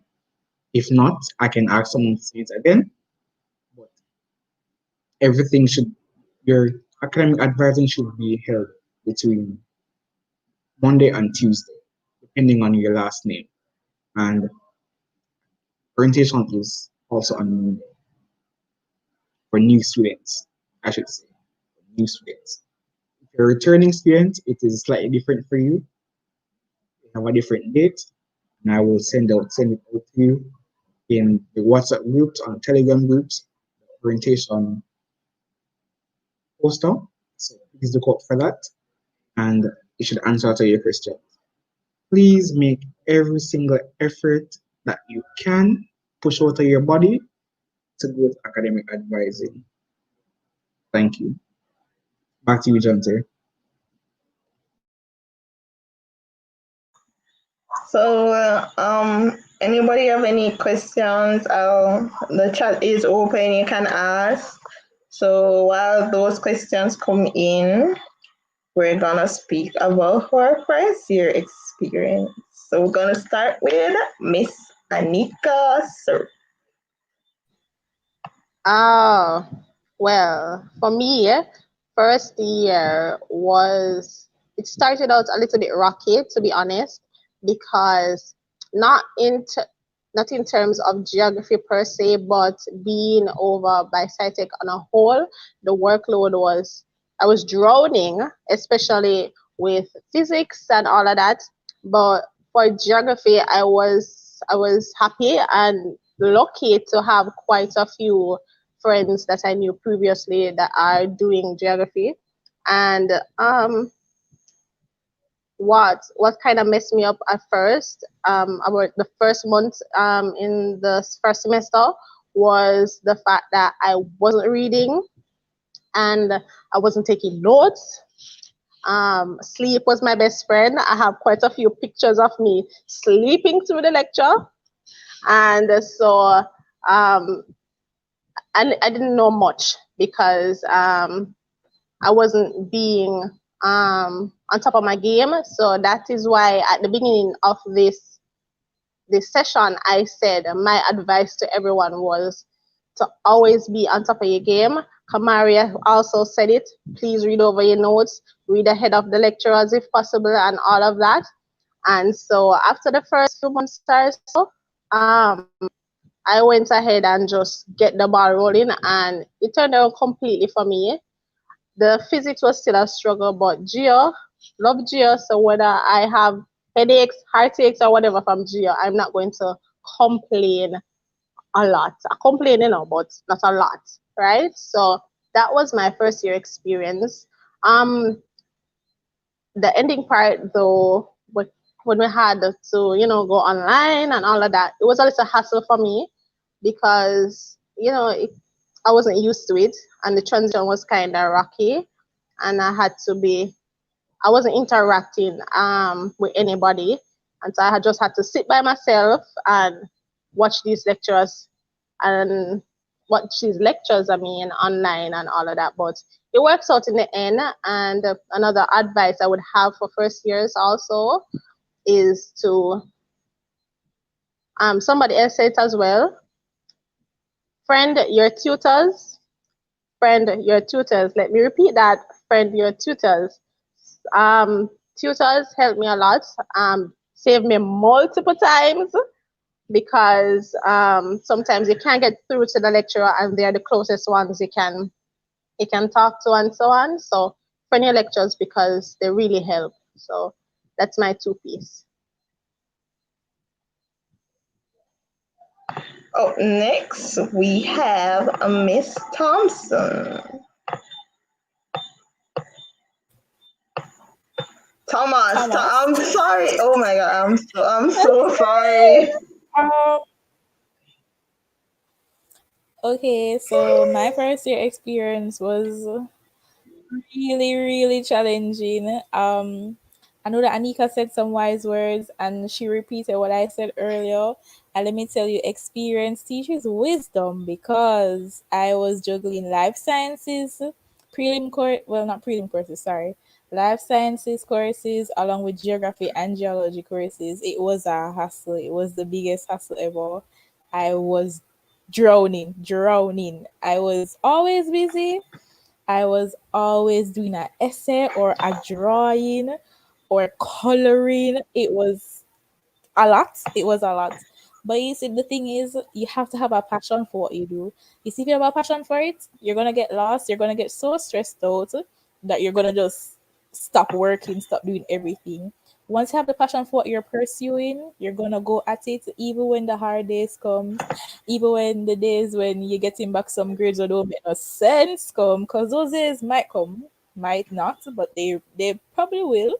I know for life science students, they come all the time. Um, you have to have that passion, that drive to know that I want this degree, I want this degree, I want this degree in this course. I love this course, the love, and sometimes you know how love is. Sometimes you're not feeling it. Sometimes you're all in it. The times when you're not feeling it, go hit you hard, man. Those essays for geography, I cannot stress this enough. Everything that you've learned from high school about essay writing, when you come to the department and you have to do essays for geography, different ball game, guys. Those lecturers, they're your first line of defense, and then the tutors, they're the ones who are going to help you through it all. They might look mean at first. They're just doing it to make you feel scared. They're really nice. They're big sweethearts. You have to go to them and tell them you need help. you have to tell them that you need help. If you behave all tough and be like, I don't need them help, you're gonna that's how you sign up yourself for failure. You have to go and ask for help. If you need help, don't be afraid to ask. Ask the lecturers, ask the tutors, even ask the people in the department office. You need help, say, Miss, listen, me know for do, me know for do, me confused, I need help. They will help you. Always make sure that you're awake for your lectures. Not everything that is on the lecture slides will be there in the lecture. The lecturer might say something extra. I know the lecturer might say something extra to help you, something that gives a different explanation. Draw things on the board for diagrams for some geography courses that might help you understand concepts better. But seeing it in black and white and seeing the textbook figures in the lectures might be harder for you to understand. No matter how you say, guys, sleep. Sleep is something that you don't get much, but especially for our department with those 8 a.m. lectures, yeah, man, them did knock me hard. The 8 a.m. lectures, you need the sleep. You need to sleep. It's even a few hours of sleep because you need to be awake for those lectures. You can't afford to shut your eye for that whole lecture because you're going to miss a lot. And if you say, oh, now go and read the lecture, you're going to put yourself behind. That's the first step to putting yourself behind because one lecture becomes two and it becomes 10. And then you're going to get work to pile up on top of that. You won't get the time until it's exam time. Be smart, stay awake. It's hard. Sometimes it's boring when I'm talk, but you have to stay awake. Stay awake, take in everything that you can, ask for help, ensure that all of your assignments is a lot. It's a lot. Stay on top of it. Stay on top of them. Do them as you get them. Don't say, oh, you have those breaks in between classes and you're like, you have the 1 hour to eat or you have 2 hours. So you take the whole 2 hours to eat and chat. Don't do that. Take like 30 minutes to eat and chat and the rest of the time dedicate it to the schoolwork. Cause you're gonna go home and you're gonna say, yeah, mom, I'm gonna stay up. I'm not gonna study, I'm not gonna stay up and do the work and two, you're gone. You're gone. So it don't make no sense. Guys, be smart. You have to work smart, not hard. It doesn't make sense to work hard at this time. The working hard thing not gonna cut it. You're gonna stress out yourself. You're gonna be demotivated. You're gonna be tired. Work hard. Sorry, work smart, not hard. Sorry. Because honestly, it's the only way you can go at it. And read everything. Read. I know it's annoying every time you hear, oh, you need to read this, you need read, guys. You have to read. You have to read. You have to read. I don't know if any life sciences people are here, probably. Um, those your drawing skills, refine those. Get a steady hand. The lectures, if you read something in your, this is important, if you read something in your lectures that you don't understand, don't just go past it. Take the time and figure out what it is. Ask for help. Go to school the next day, ask the lecturers, sorry, go online the next day, ask the lecturers, ask the tutors, what does this mean? I saw something in the text here, what does it mean? Can you explain it to me? Because when you go back to them, they're going to be like, the time gone for that. All the help was there before, and you're coming to them an hour before exam, well, like a day before exam to ask them this. They went through that already. Always be there, guys. Always ask the questions. Always be there for your lectures.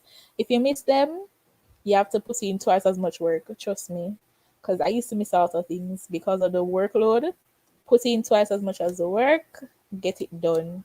Get it done. Just say yourself, oh, I need a degree here. I have to do this. Get it done. So that's all I have to say, guys. And best of luck for your first year. Okay. Up next, we have Miss Saloma. Drag her to the front screen.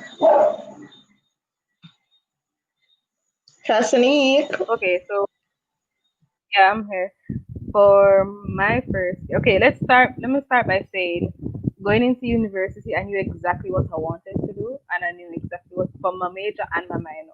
So I knew exactly which courses I was going to do, right? Because I actually planned that when I was from upper six going into first year. I planned what exactly what I was going to do. So I knew all the courses that I was gonna do, so I was like, okay, I'm gonna do everything one time in terms of like get off my foundation courses. So I ended up doing, but I wasn't sure if I was gonna do geoscience or if I was gonna major in geology. So I did all the first year geography courses, all the first year geology courses. I did Japanese courses, and I did the foundation courses. So I did six. I was in like six courses in a semester. And when I say the workload, tough. Like as I said, a drowning in workload, a drowning in work. Trust me, it was not really stressing because some things come easier than some. Let's just put that right there. Some things come easier than some. So you might feel that okay, you might not want to put out as much effort for this because it's easier than this. So I work hard at this, or you might feel say, oh, I can do this. I don't need to pay attention to that. I can book that up in a night. Book that up like the like few hours before the class starts, and you spend the whole night writing. Let me tell you, the geography SLM. Coming from high school, I used to write. I hated writing. Let's just put that right there. I hate writing. And I used to write when they say okay, 5 paragraph essays. My essays were like 5 paragraphs, full stop, not a word over. And then I come to Louis, and he's like, okay, geography essays, and that's about 11 pages, 14-page essays, and trust me, sometimes it was like it's stressful because sometimes you get the topics and the questions and you don't know what to write. So you say, you know what, let me put it off a little bit and just do them something here first, and then oops, the night before come, or you spend the whole day writing. You know, the office lock like 4 o'clock, and you spend the whole day writing your essay because you know so you have to go in because you don't want to lose the 5 marks if you hand it in late and them something like that. Trust me, that reached me enough times, whole heap of times, to the point where some courses when you have assignments, I did not do them because I'll say, hey, this one were due and this one needs to be graded, this one can wait. I did that a lot. Don't do that, guys. Please don't. Don't follow me under that. What else? Geology. To me, geology was nice. I enjoyed geology, except that mineralogy course. I enjoyed geology, though. But Japanese, Japanese was nice. It's not hard. A lot of people be like, "Oh my gosh, how you do Japanese? How you understand them? Stick something there."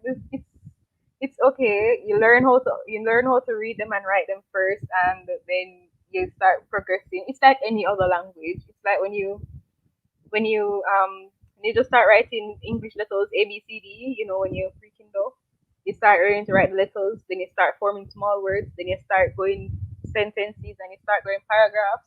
Yeah, same procedure, just a different language. So I took in terms of like workload, it was like okay, Japanese, all right, man, can boot that up in one night. And geography, I struggled with the workload for geography because I hated human geography. Let me tell you, it's a thing where if you hate something, you don't want to do it as much as if you like something. So you doing geography, human geography, and I was like, jeez, I might not just stop myself and do this. No, Sam, I can't wait for the school year. I don't know, I can just drop this. And trust me, I want to tell you, and I love physical geography, and I prefer physical geography, and I want to tell you, my human geography grade at the end of the semester was higher than my physical geography grade. Don't ask me how that happened, but it happened. So yeah, foundation courses. As I said in earlier when you're talking about the time management, I realized that I would have to leave the weekend for my foundation courses because those are like group meetings and online group meetings and more group meetings on top of group meetings. And I was like, okay, I don't have the time during the week, especially because foundation courses, you're getting people from different faculties. They're doing different courses because, especially for my group members, 2 of them were from med and one was from sci-tech, so he did a different major from me. And we didn't have the same schedule, so we had to do a lot of our meetings online. So I used the weekend for that because when you actually sit down to do something on say you have the time on the weekend, you sit down to do something, you can get it done in like 30 minutes to an hour. So well, for me, for me. So it was like, okay, use the weekend for that. When it comes to lectures, You see that thing where they have the 8 o'clock lecture, 8 o'clock early in the morning for geology. Trust me, I slept. I'm not gonna lie, I slept like a baby in quite a few of those lectures. And I'm not gonna say it's alright. Let me tell you. So I live far, and I commute to school. When I have to wake up like early, yeah, I have to wake up early to get to school at 8. And it was like, hey, I'm tired because I'm getting home like late, and I was like, hey, 8 o'clock's not gonna cut it. If you're gonna do that, my advice, because I know that some of you just can't withhold the sleep, so I might tell you don't sleep, but then still sleep like me. So my advice is see as soon as you have free time during the day, review the lecture. Like get notes from your friends, and the lectures will be posted. So review the lectures and make your notes from them. And if there's anything you don't understand, find the lecturer if you can, because you can go to the office, the main office on the department, and you can ask for them, and they'll say, oh, he's not here, or you can check back. You know, you can do those little things. And if there's anything you don't understand, or you can wait until the next lecture is you to the him or her, and you can ask them questions as long as you jot them down. Because if you make it wait until the weekend, you're gonna have like 3 to 6 lectures. I mean lectures, 3 to 6 lectures piling up on you at the end of the week, and that's not cute. Not cute at all, because it's the workload is heavy. So make notes in your labs, especially read your lab manual, pay attention in your labs. If there's something you don't understand, because especially in geology, a lot of people don't tell, but you have to have like a chemistry background or something like that. Some chemistry, little physics, little bio. If you don't understand something, if you never do any of those sciences, seek the help, whether from a classmate who did or from a tutor or from the lecturer, because if you don't understand it now, you're not gonna understand it in the future, especially if you don't have the background knowledge. So yeah, second semester, especially when we switched online, I'm not gonna lie, that was what's the word? It was not really hectic, but it was a bit annoying because I have younger siblings and they were in the house as well. And one of my younger siblings is like how much? 5, 6? I think 5. Yeah. You know those baby stages where they're running up and down, making noise. You have to lock the door. You know, mute mic. Teacher talking, you're still talking and say, "Hey guys, unmute your mic." You know, you can't unmute the mic because it's their noise. And for the labs, we had a lot of drawings to do, especially for geology. We had a lot of drawings for your 1104 course. We had a lot of drawings. I had to be not fax, scanning in, don't re-downloading, putting it together, all of that stuff. To me, that was a bit tedious because my laptop is not connected to the scanner, so I have to go out there to go where the scanner is, use that computer, scan all sorts of back and forth between 2 different computers, and trust me, it was like, "Ugh, this needs to be done." So yeah, but you're online, like being online now, especially for like geography, to me, when you have the lectures, it's more a one way view, so you kind of focus more than being in a big room with everybody and you're chatting and you're smiling and you're laughing for things, and some people are asleep and all sorts of things are going on in the background, and you can't hear some of the lecture then, because trust me, sometimes you wonder if you must buy a microphone or sponsor a microphone, but those type of things. When you're online, though, you can really focus. It's like a one-way view, and you can say, "Yes, man." Can hear you loud and clear, and you can write your notes, and you can screenshot and all sorts of things. So yeah, that's my first year experience. My advice: stay on top of things, because yeah, and don't do online classes in your bed. Don't do it, especially for geology. especially 8 o'clock classes. If you know the 8 o'clock come and you have a geology lecture, get up out of your bed and sit at a desk or some. Even if you have to sit down on the floor, do it, because if you stay in the bed, you are going to sleep. Yes, that's my experience. Okay. Oh, next we have Mr. Ashman. Come over here, son.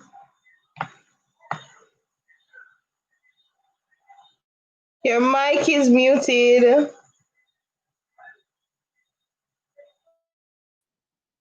Hi guys, I'm Rain. As it says right there. Um, so my first experience was kind of different for you guys because I was doing slightly different because I was doing computing first as a major and geology as a minor.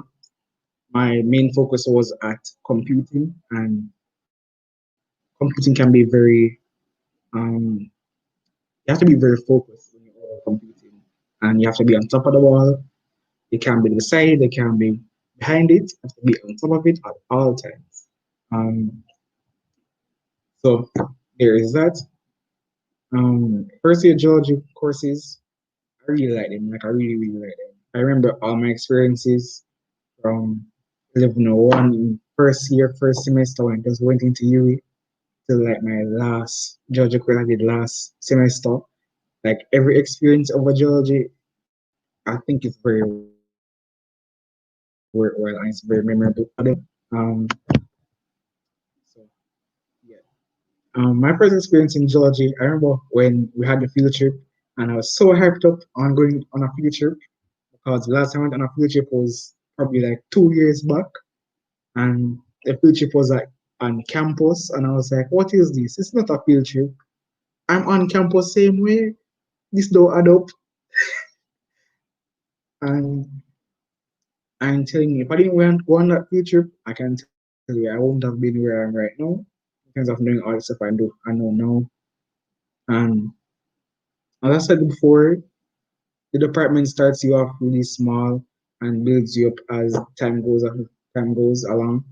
Um, so let's say second year, first year, second semester, I was like, yeah man, this walk up this hill, this is too much for me. This is too much.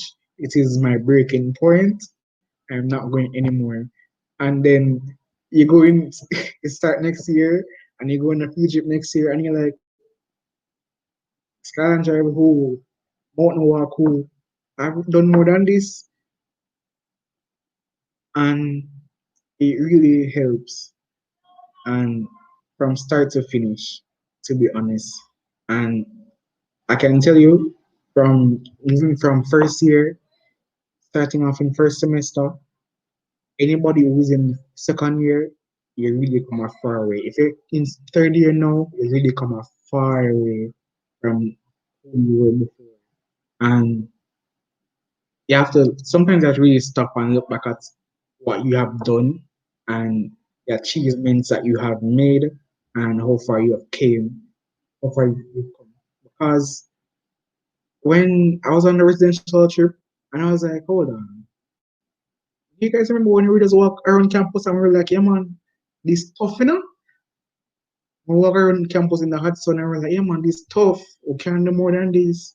When we're in Skyline Drive and walk up the hill and we're like, yeah man, nothing can I steep like this hill. This hill is too steep.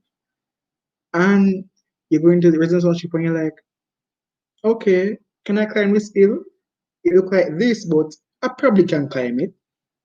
And you climb it and you come back down, and then you go on your thesis now, and you're climbing hills like I'm not at all, like you're walking like a Sunday day trip.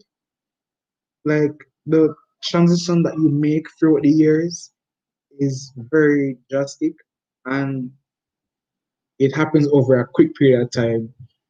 Like so quickly, you don't even realize how far you come. So you have to realize it, and you have to sometimes take a step back and say, "Yo, how far may I come from energy?" And I absolutely love that feeling. Um, and I think that's why I changed my major to geo because of you can see how far you come, even though you can see it in computing as well, because you start off in Python, you're typing up simple code, and you're up to Java, you're creating your own programs, you're creating your own OS, like everything in all the departments and all the faculties, it is a trip from start to finish. And you just have to go through it, enjoy it, and take it for what it is. And that's basically it. Um, for me, I found geology really easy. A lot of times I felt stressed out, thinking that, yeah, man, this is too much for me right now. But really and truly, is it? Because I remember back then in first year, I was doing like probably 8 courses um for first semester, and half of them were 6 week courses. I'm basically doing four courses a semester, right? Right now I'm doing 6 courses a semester. They're not 6 weeks, they're all 12 weeks long, and you're doing assignments for each and every one of them. And it's just a process. Um, you learn to adapt. In first year, they really teach you how to adapt, and every class that you go to, you cannot expect to be spoon fed. Yes, in first year, they might give a bit of a spoon feeding. But yes, in second year, the spoon is out the window, then dash it away. The spoon is nowhere to be found. Yes. So just don't expect any spoon feeding after first year. Even after even first year, second semester, I think that's where the spoon to read for yourself. They start expecting you to go out and learn. And other times, even in your acceptance letter, it says read for your degree. A lot of people forget that it says that. So they're expecting their teachers and the lecturers to bring them through the course and bring them through the whole degree. That is not it.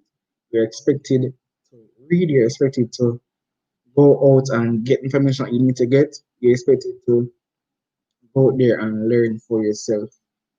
Yes, the teachers are there to facilitate your learning, but they're not there to be everything that you need to know and give you everything that you need to know. So get your textbooks. You see, on my phone, I have um the, the books app, and all my textbooks are there. Um, nice public transportation every day when I'm on the bus. I am reading book. I'm reading my textbooks. Okay, I'm back. Yeah, whenever I have free time, I'm reading from my textbooks because they give you all information beforehand. They let you know what you have to know before. So as long as you can have the time, read. I beg you, just look a book, read 2 lines, read up, even if it means a page a day. Like it really helps, especially when it comes to exam time. It really helps because I have experienced it, like using the terminologies that you can get from textbooks. You can jot those in exams. Come on, lecturers love to see that. Markers love to see that you're reading, that you're branching out, that you're just not regurgitating what's in the lecture slides. So that is key, key. And when I laugh, when I say key, it is key. Um, so pay attention to that. Um, the next thing is assignments. You will have a lot of assignments. You have a lot of assignments. I'm telling you the truth. Um, it depends on what department you are in. But for department, sometimes we have a lot of assignments. Depends on what is going on in that year. Um, and as John T right there said earlier, it is like a coloring book. Most times you'll be coloring stuff almost every day. Um, you will be drawing stuff. Um, you just be putting out work. When you get in second year and third year, you have to invest in some proper crayon because I tell you, you'll be coloring. Like if I go for my papers right now, all you gonna see a be a color. Like, and it's not because we want to do it, but it makes things really, really simple when you color it. And you make it color coded, you can differentiate stuff and you can just see things clear as day, and it really helps. Um, Sometimes the workload can be a little bit too much, depending on what you're doing for that semester. So I would say if you're doing crit, do it in a semester where you're not doing as much. Um, I think Sonic selected crit in first semester, right? Second, but I did 6 courses in the second semester, so it didn't really make much difference. In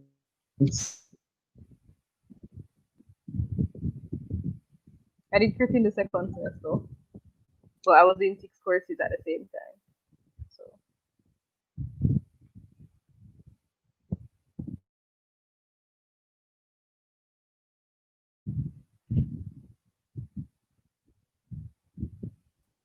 James' Wi-Fi yeah, went again. yeah, I have the B network. I do apologize again. I did crit in the second semester of second year, was doing at some okay flow. Okay, Tremaine, you're gone. all right, I'm back now. Yes, I did crit in the second semester of second year, where I didn't have a lot of courses going on.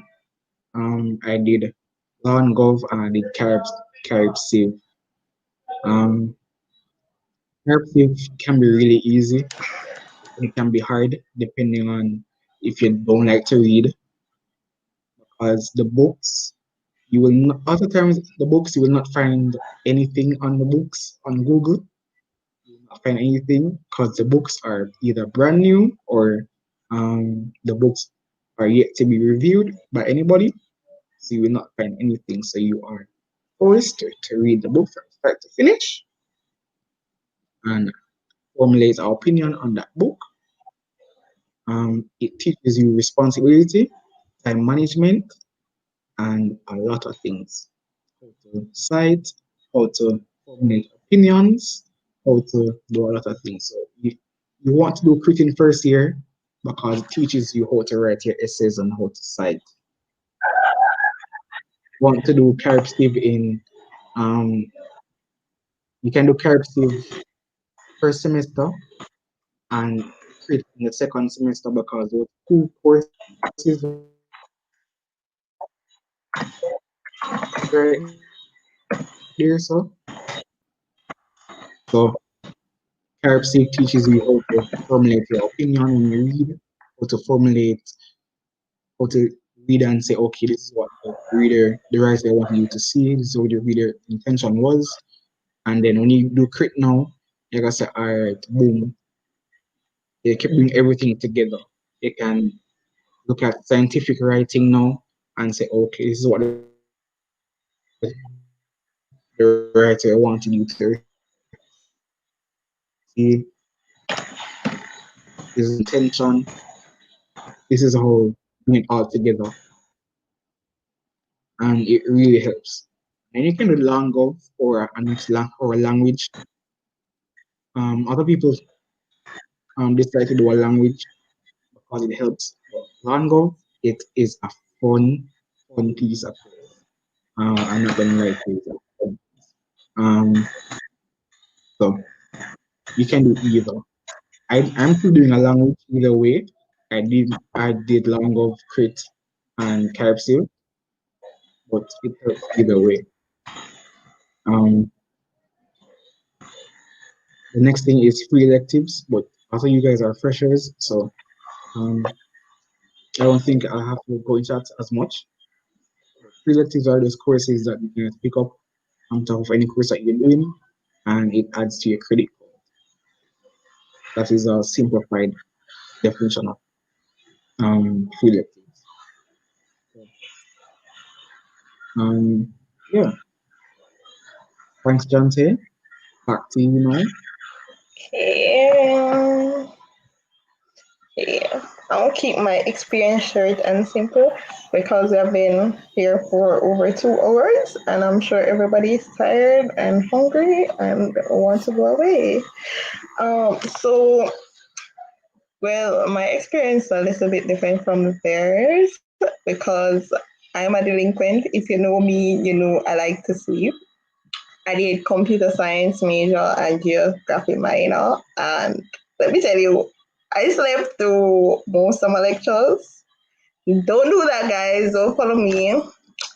I slept through most of my lectures because I don't know what it is about them, but it just makes me want to sleep. And to not sleep, I have to be talking to people. That's just me. So don't do that, guys. I feel like that's why I got the grades I did. But I think you should like be friends with your tutors. Like make them your best friend if you know you're going to sleep with lecturers like me. Just make sure your links tight with your tutors because like honestly that's where you learn the most because they take your time and go through stuff you don't know. And let me tell you, Alium and Romario, best tutors for geography ever. Like I purposely went into their classes both semesters. Like they're the best guys. And for courses, yeah, make sure you do your essays, yo. Your essays.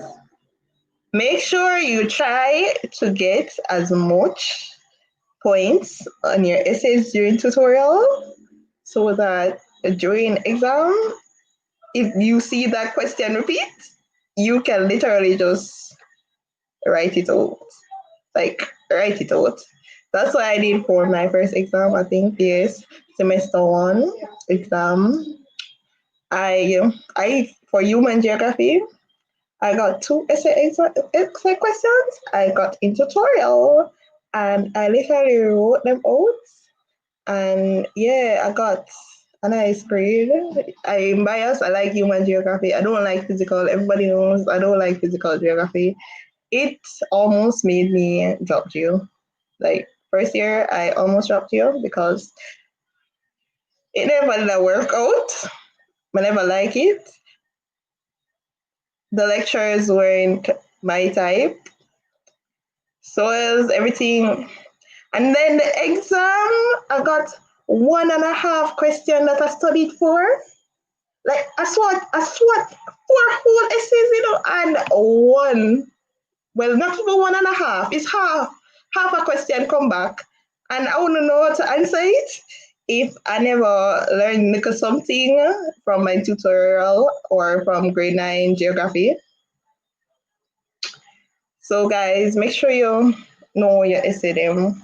Um, like when you guys get essays, not everybody getting the same essay. Like your class might get 2 different essays from the other class.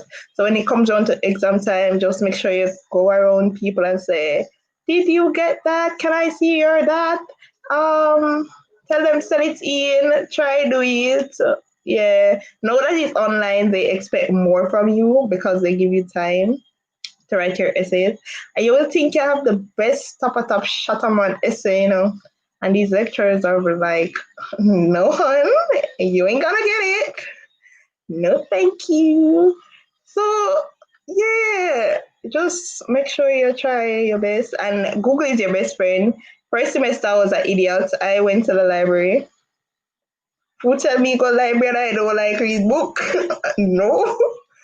So second semester I went on Google and everything there is there and it's really fun. So just be getting information and there's some topics that you have to dig around stone to find it. It not depend on Google. No matter how much it old or there should be information, no friend. And then second semester lecture, climate change. Make sure you pay attention because the lectures besides them not help you. So make sure you pay attention to Mr. Bird, Dr. Bird. Make sure you pay attention to when he's speaking. So I'm gonna cut it here, guys. So this is the end of our session. Thank you for coming, and I'm gonna let everybody say bye now. So, guys, you can turn on your mic and say bye. Bye, guys. Bye. Thank you for coming to our Bye. Q&A session. I went course off police. Bye, guys. Bye, guys. So, as you guys know, or don't know, any comment that was posted here, you can see them again later on because the video will be posted to the same channel above us on YouTube. So it's below us. So you'll be able to see the comments. Any resources that was shared before, you can also see it here. You can also follow the guild at all social media below on the running board. You can see right there, FST underscore Mona. You can also follow the clubs and societies. On the department, you have the UE Geographical Society and the UE Geological Society. You can follow both of those on Instagram. We also have a web page as well for each of the societies and clubs, so you can see that as well. I will send in a comment with their at. For any information that you want to know from the department, you can see from any one of those websites or from their Instagram. We have a lot planned for this year. It doesn't matter if I'm talking about the club or the department itself because it's the same. We have a lot of things planned, like a lot of things. So just look out for that, and you can follow the clubs and departments on Instagram or on Twitter, or I can send you guys our link tree so you can have a directory to their websites and you can just have fun and just see what you have in store. So I'll just send a comment below and you can just go to them.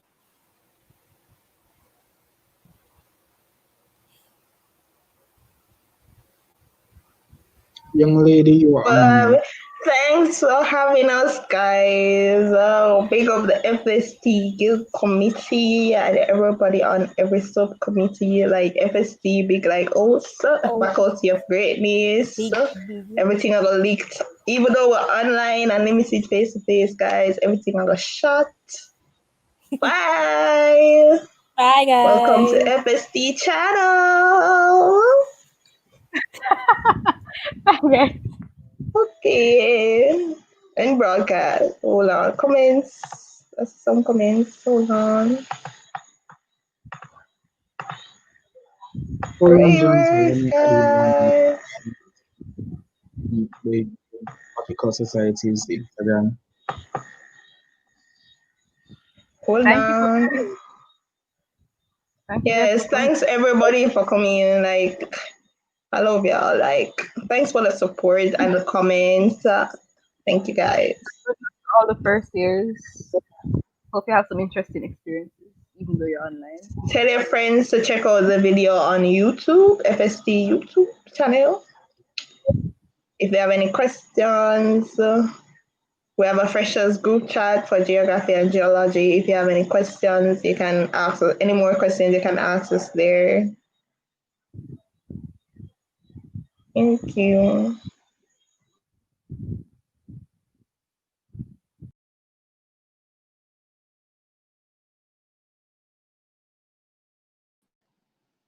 Have a great night, everyone. Stay safe. Please stay safe.